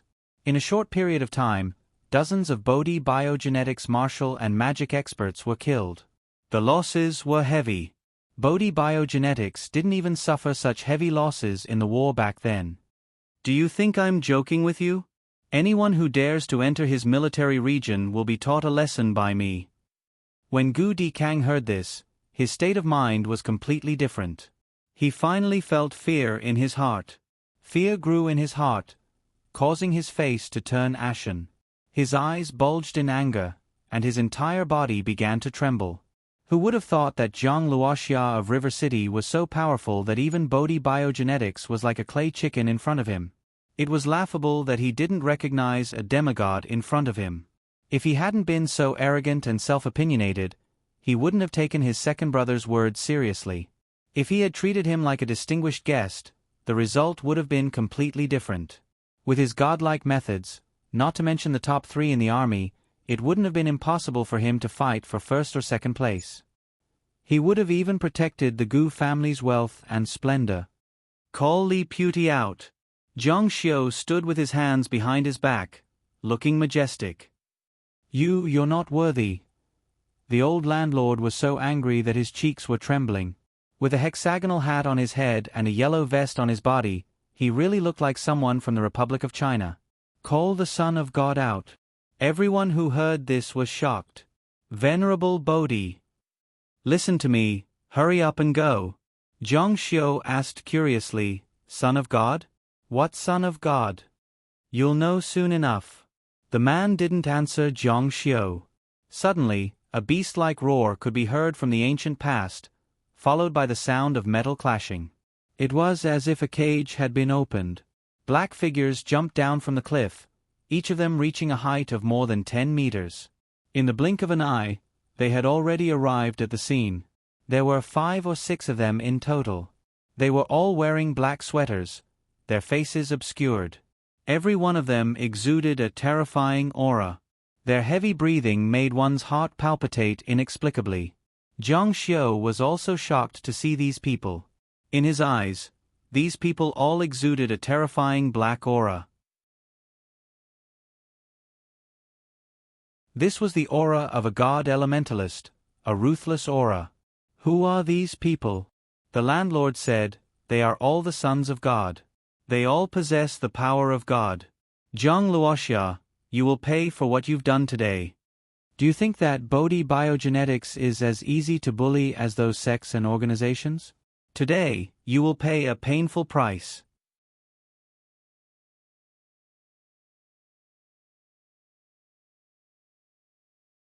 Chapter 131. Kill him. With an order, the 6 figures swayed, leaving behind afterimages. Their speed was as fast as ghosts, and in the blink of an eye, they were already in front of Zhang Xiu. Ignorant. Zhang Xiu didn't move, allowing the black figure to punch him. However, when it entered his body, Zhang Xiu frowned, revealing a look of surprise. What's going on? He felt that the golden rune ripple had suffered some degree of damage. These people actually had godly power, and this spell seemed to be restricted by the other party's power. This was very rare. Other than thunder spells, it was impossible to break through. When another attack came, Zhang Xiu didn't use the golden rune ripple anymore. His figure also moved. The other party was fast, but Zhang Xiu was even faster. There are no children of God in this world. In the blink of an eye, only their shadows were left in the valley. Slash! Zhang Xiu's eyes turned pitch black, locking onto one of the shadows that was moving at high speed. A white light flashed, and before he could even scream, he was already slashed down in the air. Show yourself to this sovereign. Zhang Xiu suddenly stretched out a hand, grabbing one of the shadows that was incomparably fast. Rip! The sound of clothes being ripped continuously entered his ears, and the entire sweater was torn apart. Your body isn't strong. Slash again. Zhang Xiu slashed out again, slicing horizontally. Those black figures seemed to have crashed into the swordlight themselves, exploding on the spot. Third slash. Rip. The remaining 3 children of God seemed to have slapped themselves into a straight line, and then were slashed to death by his sword. The 3 of them fell down after a staggered line of blood appeared in the air. Zhang Xiu said, You can't even withstand a single blow. What other moves do you have? The one who was dressed like an old landlord completely collapsed, as if he had seen a ghost. Looking at the 6 corpses on the ground, his legs went soft, and he fell to the ground, unable to stand anymore. You. How did you know where they would appear next? Zhang Xiu said, 5 directions God looming. Elementary Protoss awakening ability. There are a total of 38 positions, and they are repeating the 8 positions back and forth. They probably haven't fully awakened yet, and it seems like their brains aren't working well. They are following the order every time. He walked toward the corpses and pulled off one of the sweaters. Don't look. The landlord cried out involuntarily. Why would Jiang Xiu care about him? When he pulled off the sweater, Jiang Xiu was stunned. He quickly went to the next person and pulled off the sweater as well. Then, he pulled off the sweaters of the remaining corpses as well. How could this be? The other members of Bodhi Biogenetics were also horrified. These corpses were either missing arms or legs. Their faces were either twisted or deformed. Some of them were blind, some had no ears, and some had no hair. All of them were deformed. A trace of pity flashed through Jiang Xiu's eyes. What did you do to them? Are these the so-called children of God? The landlord said with a red face. You fought with them just now. Although they are deformed, they have extraordinary strength. That is the strength of God. Jiang Xiu said, if you don't think there is a problem, why did you let them cover their faces? The landlord said, they are just defective products. A complete one will definitely appear. Defective products? Jiang Xiu understood. These people's deformities are not congenital, but acquired. They also understand the meaning of the word gene in Bodhi Biogenetics. You guys are researching the evolution of Protoss genes on them? That's right. Jiang Xiu said, how long have you been researching? The landlord said, more than 100 years. Since the generation of our ancestors, we have been researching. These children of God are getting stronger and stronger. In the beginning, they were weaker than an internal force martial artist, but now, they have awakened the instincts of God. Jiang Xiu laughed. Ignorant. The evolution of Protoss was recorded in the books here. It would lead to death. Even if these people didn't understand, how could they not learn from the mistakes of others? Tell Li Puti to come out. The landlord said, after the ancestor went out, he never came back. Jiang Xiu smiled faintly. How could someone who is dedicated to researching the evolution of Protoss genes be willing to give up?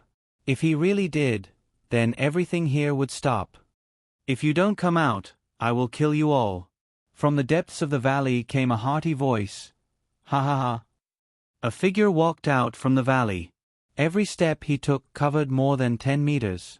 It was very mysterious. In just a few breaths of time, an old man wearing white clothes appeared.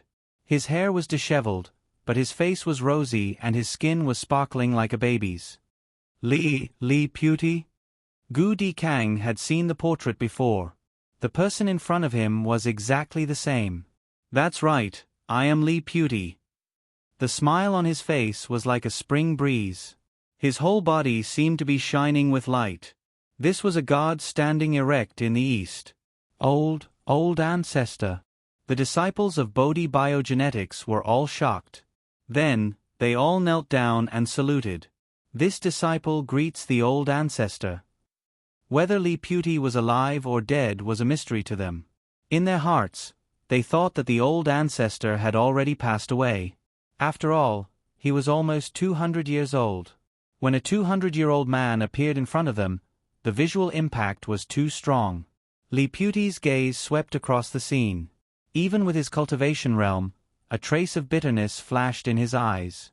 These were the elites of Bodhi Biogenetics, and yet, they were all slaughtered by Jiang Xiu. Your Honor, aren't you being a little too ruthless? Jiang Xiu said, I have already made it clear. Anyone who wants to join the military will be crippled by me. These people were so insistent. They even surrounded me? Do you think I have a reason to let them go? Li Puti sighed and said, I will no longer meddle in the affairs of the Gu family. The disciples of Bodhi Biogenetics will also not join the military. Are you satisfied now, Your Excellency?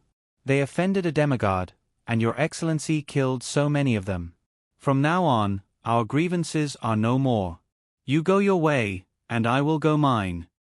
Gu Dikang's face turned ashen. Li Puti's appearance had given him a glimmer of hope, but he didn't expect that hope to be extinguished so quickly and so thoroughly. The guards beside him all had gloomy expressions. Zhang Xiu laughed loudly. Li Puti, you want to beat me up and leave? Li Puti said, What do you want, Your Excellency? To kill you. Ha ha ha. Li Puti also laughed loudly. His scattered hair moved without wind. Is Your Excellency so confident? Those who kill may also be killed. Zhang Xiu said, The one who will die will definitely be you. You are too arrogant. No, you are the one who is ignorant. Zhang Xiu took out a piece of paper and a brush and quickly drew on it. He continuously injected spiritual energy into it, then threw the talisman paper over and said, You dare to appraise this talisman? If you don't look at it 3 times, you will die. Ha ha ha, Li Puti laughed again. You're saying that if I look at it 3 times, I will die. So what if you look at it? He picked up the talisman paper and glanced at it. He was originally playing it down, but when he looked at it for the first time, the relaxed smile on his face froze. When he looked at it a second time, his face was filled with horror. His face turned completely white, and his eyes bulged. Cold sweat dripped down his body, and he looked like he was about to go crazy. When he looked at it a third time, he suddenly spat out a mouthful of blood onto the talisman paper, and his entire body fell backwards. How could this be? His body fell heavily to the ground with a bang, and he was no longer breathing. Ancestor! Ancestor! The eyes of the people from Bodhi Biogenetics almost popped out of their sockets. They couldn't believe it, couldn't imagine it. It exploded, it really exploded. Li Puti, who had stood erect in the East for 200 years, like a god, couldn't even withstand 3 glances of a talisman drawn by this person. What was going on? It was simply miraculous. The landlord hurriedly ran over and helped Li Puti up, only to see his corpse rapidly shriveling up. Zhang Xiu stood with his hands behind his back, and said softly, You overestimate yourself. When the crowd looked at Zhang Xiu again, their gazes had completely changed. It was a gaze that was even more shocked than when they looked at Li Puti, and it was extremely frightening. This person was like a demon god. Zhang Xiu looked at Gu Dikang and asked, Chief, what should we do now? Gu Dikang's face was pale, and his entire body trembled. He looked at Zhang Xiu and didn't even dare to breathe loudly. At this moment, he was so regretful that even his intestines turned green.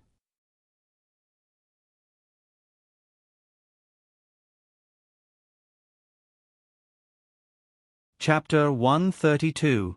Even Li Puti had been killed by him. Who else would dare to enter his military region? It was over, it was completely over. This time, he had really kicked a steel plate.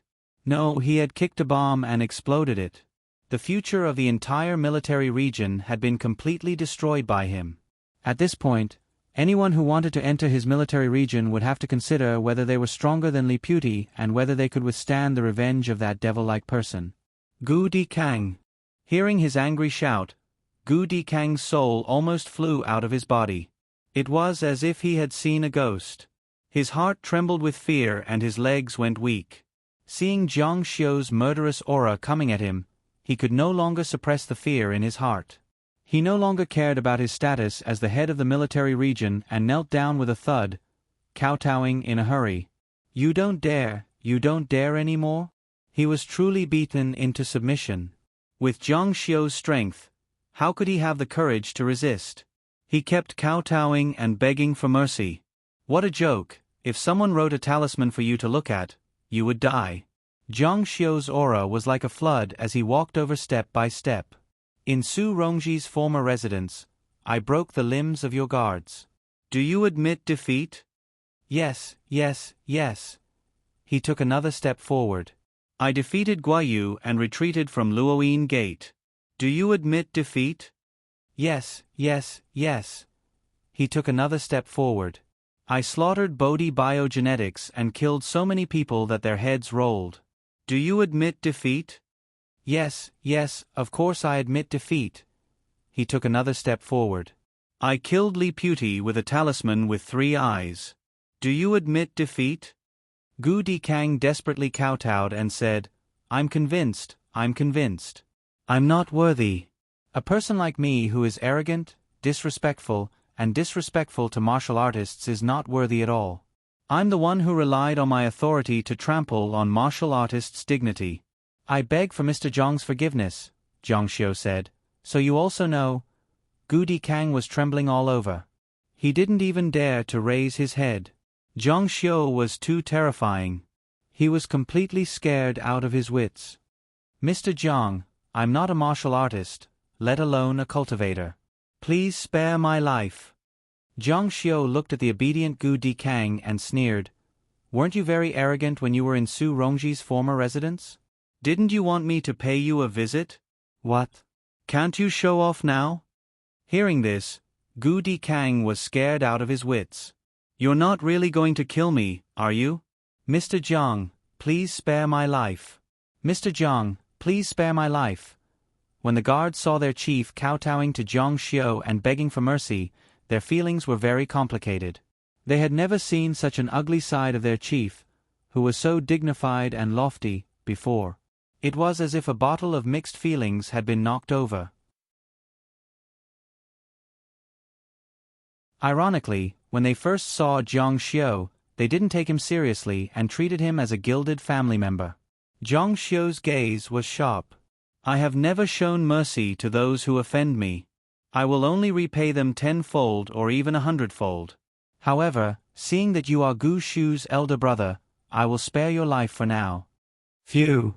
Everyone breathed a sigh of relief. Their lives were saved. When they first heard the first half of the sentence, they were almost scared to death. Thank you, Mr. Zhang, for sparing my life. Gu Dikang felt that his soul had finally returned. He said, in the future, if Mr. Zhang has any orders, the Gu family will definitely do anything for you.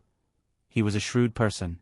Someone like Zhang Xiu would definitely not spare his life for Gu Shu's sake. He needed power in the secular world. In other words, he still needed the Gu family. Well, the Gu family originally wanted to recruit him, but now they had become his lackeys. However, if he wanted to rely on someone like Zhang Xiu, without enough power, he wouldn't even look at him. Ancestor. Watching Li Puti gradually turn into a pile of white bones, the members of Bodhi Biogenetics couldn't help but grieve. Li Puti was their spiritual pillar, the pillar of their faith.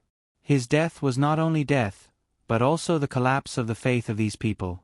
How could a deity that had been erected in the East for more than 200 years be defeated by a talisman drawn by Zhang Xiu? How powerful was Zhang Xiu? In reality, it wasn't that Zhang Xiu's current power could kill him instantly. In reality, Li Puti himself was doomed. What Zhang Xiu drew was a heavenly retribution. Li Puti's development of the Protoss gene evolution was against the heavens. He had hurt the heavens and was already intolerable. He should have been punished by the heavens long ago. However, his cultivation was too low to trigger the heavens' retribution. Zhang Xiu's talisman was only to inform the heavens and earth so that the heavens would know and send down the heavenly retribution early. Before Li Puti received the heavenly retribution, he could actually see the principles of the heavens and earth from the talisman. He knew what the consequences of his actions were, and he also knew in his heart what the consequences would be. In reality, which spiritual cultivation wasn't against the heavens? If your cultivation was high enough, you could withstand it. If your cultivation wasn't high enough, but you did something far beyond your ability, then you definitely wouldn't be able to withstand it. To make a Protoss evolve, such a heaven-defying thing could only be done at the Immortal King realm. And the Heavenly Retribution Talisman was a powerful talisman to cultivators. Everyone was afraid of it. Without a good technique to deceive the heavens, one would often be severely injured. Let me ask you, how many of your so-called children of God are there? He didn't want to talk about the person who was dressed like a landlord, but he didn't dare to.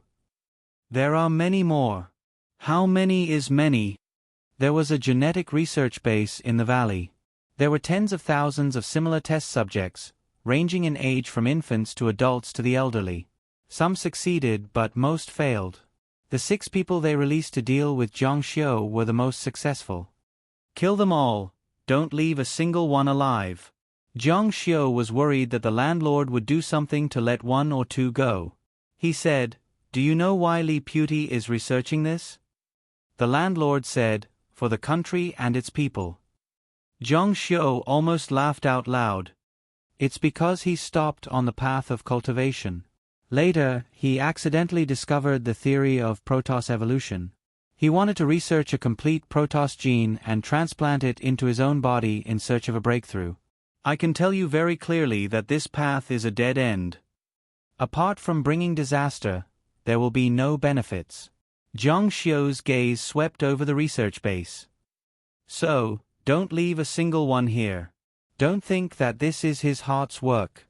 We cultivators need to be close to nature, not against it. The landlord nodded. The fire burned everything here. According to the landlord, this place was Li Puti's 100 years of work. Now it was burned to the ground. There were many successful genetic research results here. If taken out, it would definitely be more than half a century ahead of the outside world. After the fire, Jiang Xiu also asked the people of Bodhi Biogenetics to blow up the rocks above the valley and drop them down to bury the ruins of the research base. This was to prevent people from coming here in the future, discovering the research here, and taking this path again. In the depths of Bodhi Biogenetics Valley, Li Puti planted many rare herbs. Many of them were over 100 years old, and some of them had a certain degree of spiritual energy. They could be considered semi-spiritual herbs. Of course, Jiang Xiu didn't hesitate to take all of them for himself. Mr. Jiang, Xie Sanxian and her family came to Jiang Xiu. They were outside and didn't know what Jiang Xiu had done.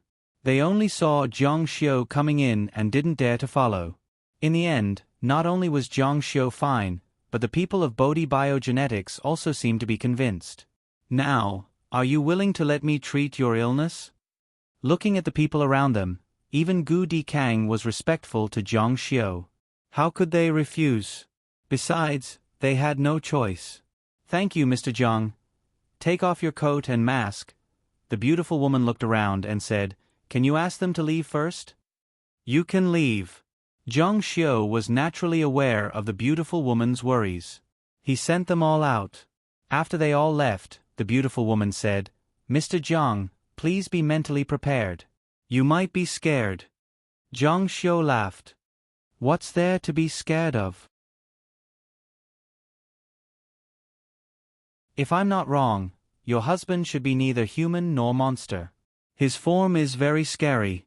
The beautiful woman and the young girl were very surprised. Mr. Jiang, how did you know? Jiang Xiu said, "Since I'm going to treat his illness, how can I have the face to ask if I don't even know his condition?" As he spoke, he had already come to Xie Sanxian's side. He personally took off his hat and mask, revealing a terrifying face. His pupils had turned into the vertical slits of a beast's, and there was fear and inferiority in his eyes. He hurriedly avoided Jiang Xiu. His face had become abnormally dark, and there were even scales on it. Jiang Xiu was sure the moment he saw him. The reason he took the initiative to treat him was because he was very curious. How could a person suddenly evolve into a Protoss?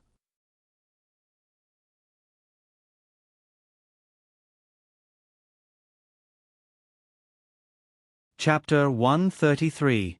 This was also a major discovery for Jiang Xiu. What could make an ordinary person evolve to such an extent without any divine cultivation method? If it were him, the evolution would definitely be greater. Jiang Xiu needed to ask him properly. He asked, "Mr. Xie, when did you start to feel that something was wrong?" Xie Sanxian hurriedly covered himself with his cap and mask, but turned his head away to speak. The beautiful woman said, "I'm sorry, Mr. Jiang, he stopped talking after his illness." Jiang Xiu said, "He didn't speak because even if he did, others wouldn't understand and would scare them. If I'm not wrong, your voice has also changed. It's become like a monster's roar." Xie Sanxian turned his head to look at Jiang Xiu in shock. He finally cried out involuntarily. His voice was like a beast's growl. Although it had a rhythm and characters, it was not human language at all. "How did you know?" The woman and the girl beside him were shocked. Jiang Xiu said, How would I know? Of course I know, because I know what illness you have. Xie Sanxian said agitatedly, I beg you, please save me. His voice was still like a beast's growl, as if he was speaking a beast's language. Zhang Xiu said, then tell me first, when did your condition start? Xie Sanxian pondered for a moment and said, I'm not sure about the specifics. It all started because of a stone. When it was the size of a goose egg, it was fine to leave it untouched. But when you held it in your hand, it would become hot and strange characters would appear. When I bought it, the other party said it was a rare or that was very attractive. I was a businessman and saw that the stone was so magical, so I bought it. I placed it in my office and would often reach out to touch it. Later one day, I suddenly vomited blood and went to the hospital. The doctor said I might have been poisoned and my organs were suffering from acute failure. I thought of that stone. After monitoring, it was found to be radioactive. Zhang Xiu said, what about the stone? Xie Sanxian said, at that time, I was very angry and wanted to throw it away. However, I felt that the stone might be useful for the treatment of my illness, so I kept it at home. Mr. Zhang, can I still be saved? The woman and the young girl were stunned. Zhang Xiu could actually communicate with Xie Sanxian, who was fluent in the animal language. The girl couldn't help but ask curiously, can Mr. Zhang understand what my father is saying? Both mother and daughter had a hopeful look in their eyes. Zhang Xiu nodded with a faint smile. The godly language of a low-level Protoss. The majority of the Protoss on the immortal martial continent were able to awaken this language. Zhang Xiu naturally understood it, and it wasn't difficult for him to speak it. However, if he were to speak the divine language, he would be seen as a monster by others. Can my father still be saved? Zhang Xiu said in his heart. It was impossible to become a god, but what was so difficult about degenerating into a mortal? Xie Sanxian's body was evolving, and his energy couldn't keep up. That was why his body couldn't withstand it. It's not difficult to save him. The three members of the Xie family were overjoyed when they heard this. Zhang Xiu said, it'll hurt a little. Bear with it. He reached out and abruptly tapped the divine essence on Xie Sanxian's forehead, directly destroying it. Ah! Xie Sanxian immediately cried out in pain. His voice was like the roar of a wild beast. To a god elementalist, this blow was fatal. It could be said that he was almost crippled. However, to Xie Sanxian, it saved his life. With his divine essence destroyed, he wouldn't be able to evolve anymore. His condition wouldn't worsen for the time being. The scales on his face exploded with a faint light. This was Xie Sanxian's body's instinctive resistance, but under Zhang Xiu's powerful strength, it was instantly destroyed. However, when the light dimmed again, the scales on his face also disappeared. Although Xie Sanxian hadn't evolved much, he still had some divine power. The next step was to absorb the divine power. The steaming black qi on his body continuously diffused from his body and was absorbed bit by bit along Zhang Xiu's sword fingers. After the divine power was absorbed into Zhang Xiu's body, it was naturally converted and absorbed by him. Pop pop pop. Borrowing this power, Zhang Xiu took the opportunity to break through to the 32 profound awakening. The divine pattern on his arm slowly formed a 30-second divine pattern. However, this power wasn't enough. Zhang Xiu couldn't let this power go to waste. He immediately urged his qi and blood to forcefully break through.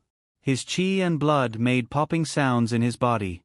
Forcefully breaking through was still quite dangerous. If he failed, his body would suffer great damage, and he would need a long time to slowly recover. However, if he succeeded, his divine body's potential would be unearthed. Ah!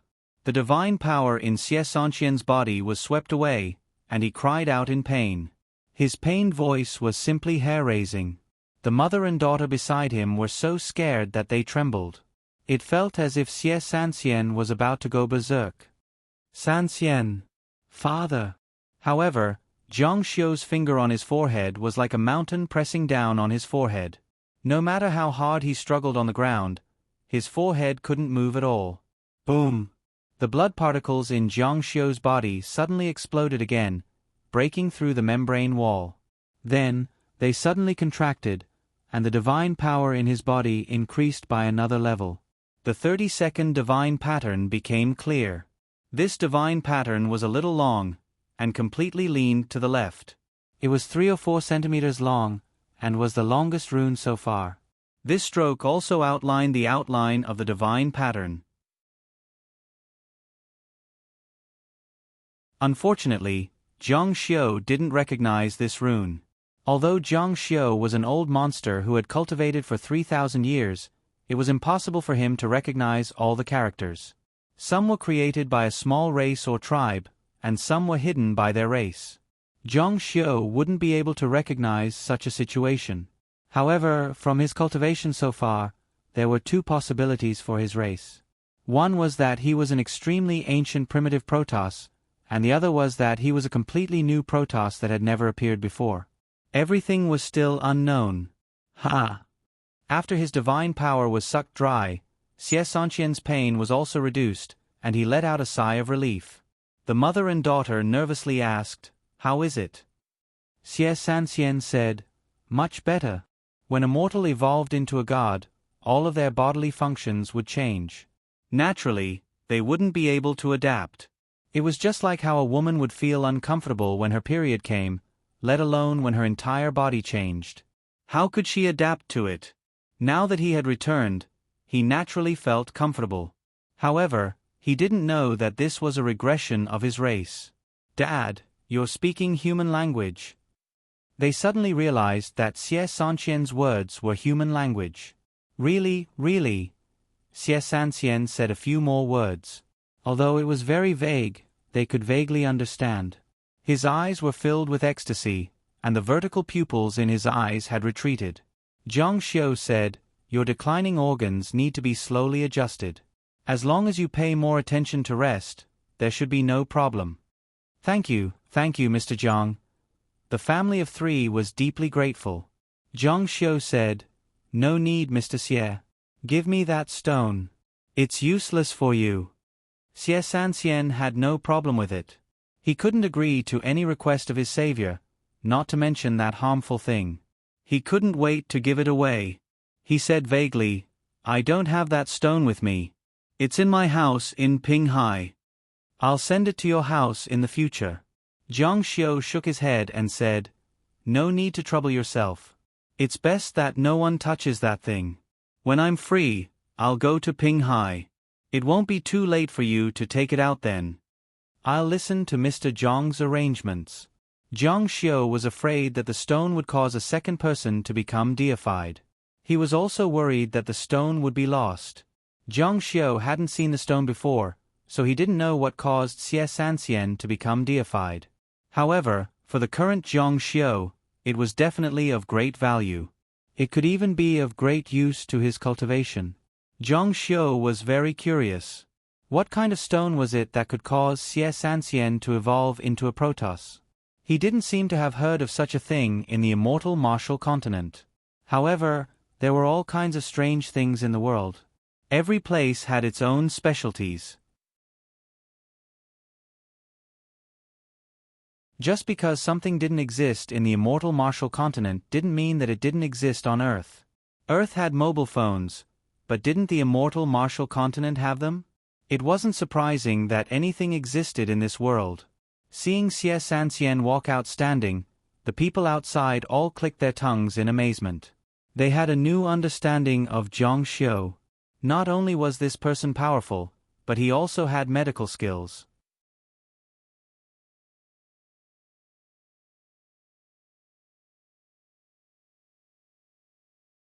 Chapter 134.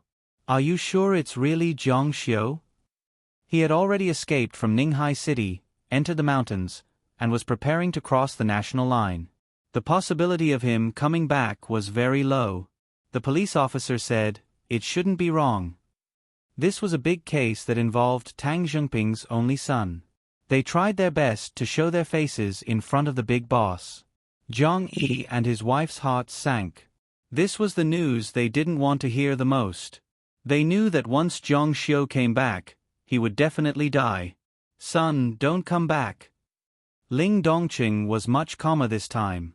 If Jiang Xiu came back, it was most likely because of Jiang Yi and his wife.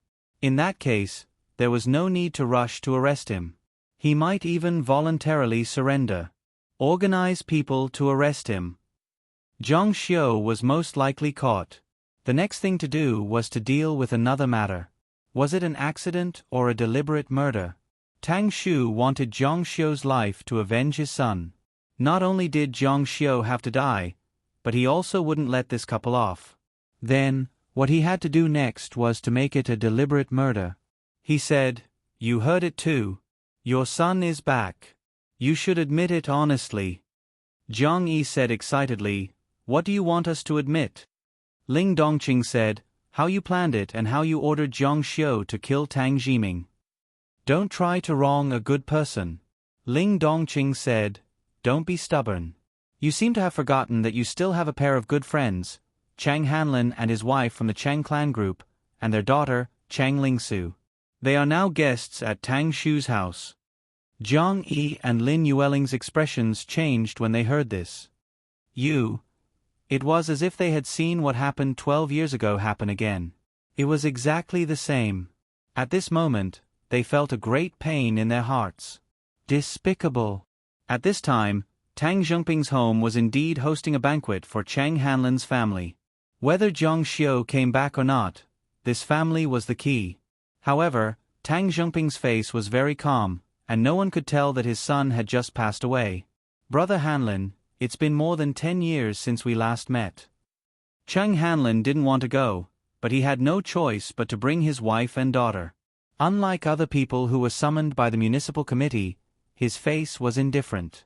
The person in front of him was one of the people he hated the most in his life. If it weren't for him, he wouldn't have been forced to betray his friends for glory. In the past 10 years, he worked like crazy. It didn't seem like he was earning money, but more like he was trying to make up for the guilt in his heart. Yes, it's been more than 10 years. Tang Zhongping's gaze passed Chang Hanlin and fell on Sun Xiaohong and Cheng Lingsu. Not long after Jiang Xiu left, Cheng Lingsu went back to find her parents. The police also asked her questions, and she told them the truth. In fact, Cheng Lingsu was the cause, but she wasn't passive, so she didn't have any responsibility. "Brother Hanlin is really lucky. Your wife is so beautiful, and your daughter is so beautiful. It's really enviable." As he spoke, he asked the servants to pull out chairs for them to sit. "Tang Shu, there's no need to be so polite between us. If there's anything, just say it." Cheng Hanlin was very direct. 12 years ago, he was controlled by Tang Zhengping because of the Cheng clan. 12 years later, he had nothing, so what was there to be afraid of? Tang Zhengping motioned for the servants to open the wine. After taking a sip, he nodded with satisfaction and motioned for the servants to fill their glasses. He said, "Do you still remember what happened 12 years ago? Brother Hanlin promised to help me and let me get rid of Jiang Yi, a strong opponent. From then on, I became an official. Today, I'm 45 years old, and I'm an official of the Municipal Party Committee. Soon, I'll be promoted to Deputy Governor, and I'll have the chance to enter the regular." It was the first time Chang Lingsu heard about the grievances of the previous generation. Her beautiful eyebrows wrinkled slightly. The information revealed in Tang Zhongping's words had a very bad premonition. It seemed that her father had done something wrong to Uncle Jiang. Cheng Hanlin's face became very ugly. He really didn't want to mention this matter again. It felt like a scar that had been healed with great difficulty was pulled open again.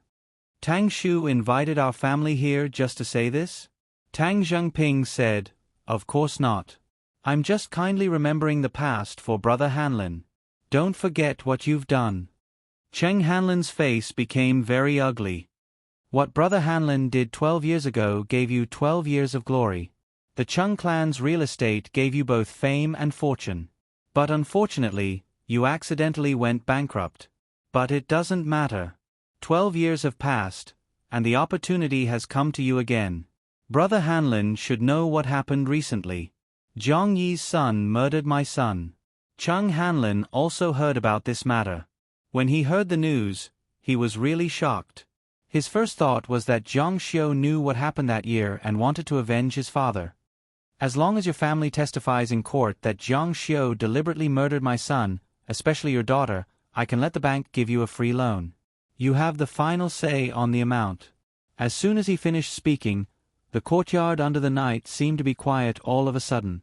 Only a few hearts were beating. Chung Hanlin was in need of funds to make a comeback. Tang Zhongping's temptation was just what he wanted. The expression on his face became strange. Sun Xiaohong's eyes also lit up. Chung Lingsu looked at Tang Zhongping and felt a chill in her heart. If it was murder, even if Zhang Xiu's family was not all shot, they would have to spend the rest of their lives in prison. Why? Do you still need time to think about it like last time? Chung Hanlin moved his lips, but didn't say anything. People were selfish. Under a huge temptation, they would definitely waver. Dad. Chung Lingsu shook her head at Chung Hanlin. She couldn't do this. Chung Lingsu might not be as kind as her sister, but she still couldn't go against her conscience to harm Zhang Xiu's family. Tang Zhongping said, Brother Hanlin, you did something like this 12 years ago. Making a mistake once is a mistake. Making a mistake twice is also a mistake. Furthermore, this world has always judged heroes based on success or failure. When you have power and wealth, everyone will respect you and support you. Look at you now. You're like a stray dog, looking at everyone's faces everywhere. They don't care about how glorious the Cheng family used to be. Tang Zhongping's words could be said to be cutting to the heart. I'll give you a glass of wine to think about it. However, I want to remind you that the Zhang family won't be able to escape this time. Even if you don't help, the result won't change.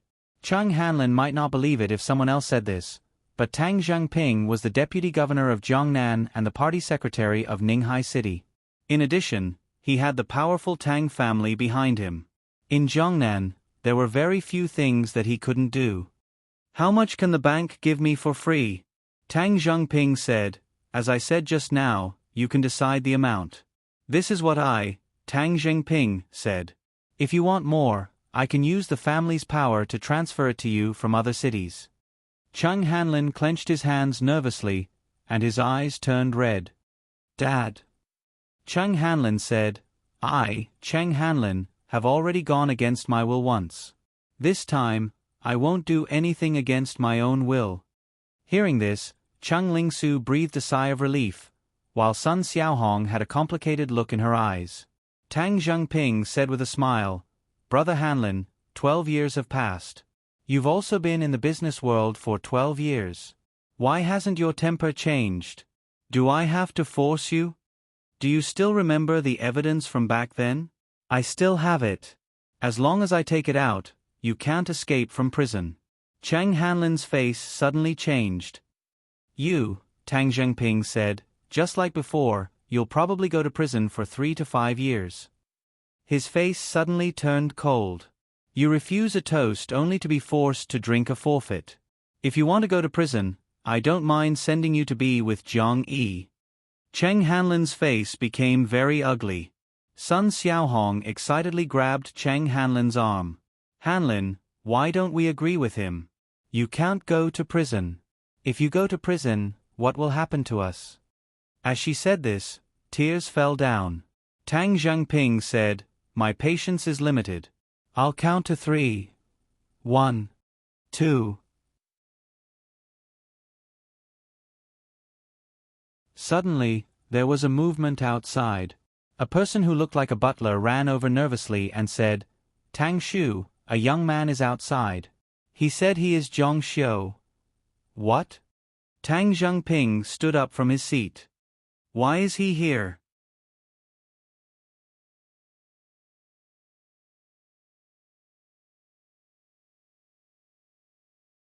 Chapter 135. Tang Zhongping only lost his composure for a moment. Then, a strange smile appeared on his face as he said, Wonderful, wonderful, truly wonderful. Call the police and tell them that Zhang Xiu is here. Also, tell them to bring Zhang Yi and his wife here as well. Let's settle all our grievances today.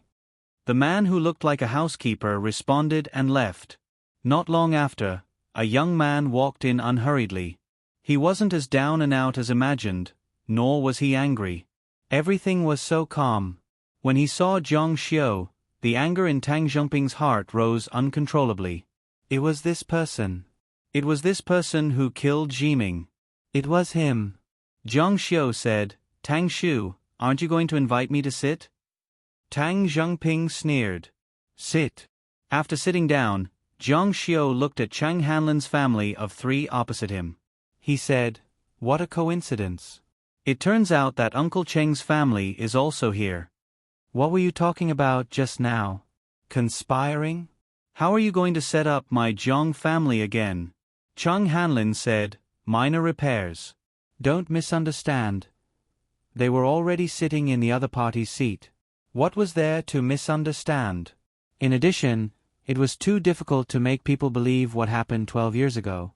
If they really had a firm stand, they shouldn't have come to the appointment. Moreover, if they could do that kind of thing 12 years ago, they might be able to do it again." Tang Zhongping said, "There's nothing to misunderstand. Your father-in-law promised me that he would testify against you in court." Jiang Xiu said, "Oh, testify against what?" Tang Zhongping said, "Testify that you deliberately murdered my son, Tang Jiming." When he said this, the corners of his mouth couldn't help but tremble. The hatred of killing his son was absolutely irreconcilable. Chang Hanlin wanted to defend himself. He opened his mouth, but in the end, he didn't say anything. The evidence of his crimes from 12 years ago was still in Tang Zhongping's hands. With Tang Zhongping's current power, dealing with Chang Hanlin was as easy as crushing an ant. Jiang Xiu glanced at the Cheng family and then glanced at Cheng Lingsu. Cheng Lingsu avoided Jiang Xiu's gaze and lowered her head guiltily. In her heart, she was saying, "No, it's not like this. He used the evidence of my father's crimes to force my father to confess." However, she also could not say such words. It was disgraceful to frame others just because one did not want to go to jail. Jiang Xiu said, "So, you're going to exterminate the Jiang family to avenge your son?" With a bang, Tang Zhongping slammed the table and stood up. "That's right. You little bastard, who do you think you are? You're as cheap as a dog. You actually dared to kill my son. Your cheap life is not worth my son's even if I kill you 10,000 times. I want your family to be buried with my son." Jiang Xiu said, "Really? Then let's see if you have the ability to do so." Tang Zhongping said, "Do I have the ability to do so? Then I'll show you the ability of the Tang family." While they were talking, police sirens sounded outside. After a while, they saw the police bringing Jiang Yi and his wife into the courtyard. Jiang Xiu stood up and saw his parents being escorted by the police. A trace of terrible coldness flashed through his eyes. "Dad, Mom, are you okay?" Jiang Yi and his wife shouted excitedly. Lin Yueling even burst into tears. "Son." Tang Zhongping couldn't help but applaud. "How touching. The family is reunited. Unfortunately, after tonight, we won't be able to see each other again." Jiang Yi said, "Tang Zhongping, if there's anything, come at me. Let my son go." Tang Zhongping said angrily, "Let your son go? Are you stupid? This little bastard killed my Jiming, killed my only son. You want me to let him go?" Jiang Yi said, "The child is innocent. He just wanted to avenge his father. All the grudges started because of our generation. That's enough. Don't let it continue to the next generation." "Next generation?" Tang Zhongping said, "What next generation? My son is dead. Your son has to pay with his life." Jiang Yi said, "Tang Zhongping, I lost. I admit that I'm not as good as you. You're better than me in everything. Let my son go. A lowly commoner like me doesn't deserve to be your opponent." Tang Zhongping said, It's too late for you to know now. Do you know how you lost to me back then?" Chang Hanlin lowered his head. His hands tightly grasped the armrests of the chair. It's your good brother. I only used the land of Jiangdong's kerosene village as bait and he sold you out. Did he tell you that he was bitterly beaten by me and that his company couldn't hold on? The fool who lied to you. His purpose was to make you think that he was suppressed by me because of you. That way you would feel guilty and make a mistake. That way, he could collect evidence of you. That way, he could take the land of Jiangdong's kerosene village. Zhang Yi's eyes popped out. His facial features were stiff. No, that's impossible. His relationship with Chang Hanlin was so strong. He treated him like a brother. The children of the two families even agreed to marry their daughters. Even if they wore the same pants, they would feel disgusted. If you don't believe me, you can ask him. Let him say it himself. Chang Hanlin didn't dare to raise his head. His whole body was trembling. Such a reaction was equivalent to tacit agreement in the eyes of everyone. Lin Yueling was dumbfounded as well. Back then, Jiang Yi and Tang Zhengping were political rivals. Both of them were outstanding. Gradually, they became sworn enemies. When their relationship was at its worst, Chang Hanlin's company kept causing trouble for Tang Zhengping.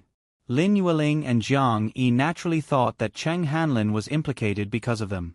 But it turned out that wasn't the case. Tang Zhengping continued, not only that, all of your illegal operations were collected by him. You did it so secretly. Other than Chang Hanlin who benefited from it, no one else could find out. Jiang Yi was stunned. It was as though he was struck by lightning. Jiang Yi couldn't figure out how his evidence fell into Tang Zhengping's hands. During the years he was in prison, he had been thinking about it. Later on, when he saw the Chang clan getting better and better, he vaguely sensed it. However, he couldn't be sure. Everyone present was dumbfounded when they heard this. Chang Lingsu looked at her with disbelief. Why? Jiang Yi roared, Chang Hanlin, what did I do to you? How could you treat me like this? Chang Hanlin lowered his head and slowly knelt down. Brother Yi, I'm sorry. I was greedy. I didn't think that things would be so serious. I thought you would lose the qualification to compete with Tang Zhengping for the county secretary position. I really didn't expect that he would be so ruthless to put you in prison. I got my retribution. I have nothing now. I only have one life left. If you can't stand it, just kill me. Jiang Yi remembered that his good life was ruined by this person, who was his closest brother. He rushed up and grabbed the fruit knife on the table. But with the fruit knife in his hand, he couldn't bear to do it. Tang Zhengping said, kill him. He said you can kill him. Jiang Yi, if you don't kill him, you won't have the chance. He will testify that your family murdered my son. Even if you don't get the death penalty, you will be in prison for the rest of your life. At this moment, everyone was so nervous that they almost stopped breathing. A leisurely voice that was completely inconsistent with the current situation came, no one in this world can put my father in prison. Tang Zhengping, you think too highly of yourself. Do you think that you can do whatever you want as the county secretary of Ninghai City with the Tang family behind you? You are still far from it. Can you convict us? Zhang Xiu's words made Jiang Yi calm down. Yes, this case hadn't been tried. Although the Zhang family didn't believe them, he didn't believe that the Zhang family and the Lin family would be indifferent when they were sentenced to death. Seeing Jiang Yi calm down, Tang Zhengping frowned. The good show he wanted to watch was interrupted by this guy. He said, Director Ling, invite Zhang Xiu to the room to make a statement. Zhang Xiu, come with me. Zhang Xiu didn't refuse and stood up. Lin Yueling held his hand nervously. Zhang Xiu said, It's okay. Remember what I said? I will make you the most honorable woman in the world. After saying that, he followed Ling Donglai. He had no intention of stopping what was happening here. If his father really wanted to kill Chang Hanlin to vent his anger, he didn't think it was a big deal. People who betrayed their friends for glory deserved to be killed. The manager outside the door said, Tang Shu, Qin Baichuan is here. What is he doing here? It was Qin Baichuan, the underground boss of Ninghai City. Mr. Qin, what brings you here? Qin Baichuan said, I'm here to support Mr. Jiang. As soon as he finished speaking, cars stopped in front of Tang Zhengping's house one after another. The top big shots of Ninghai City got out one after another. You're tuning in to the Narrate and Escape YouTube channel. Don't forget to subscribe and join us on this journey to catch the most captivating stories.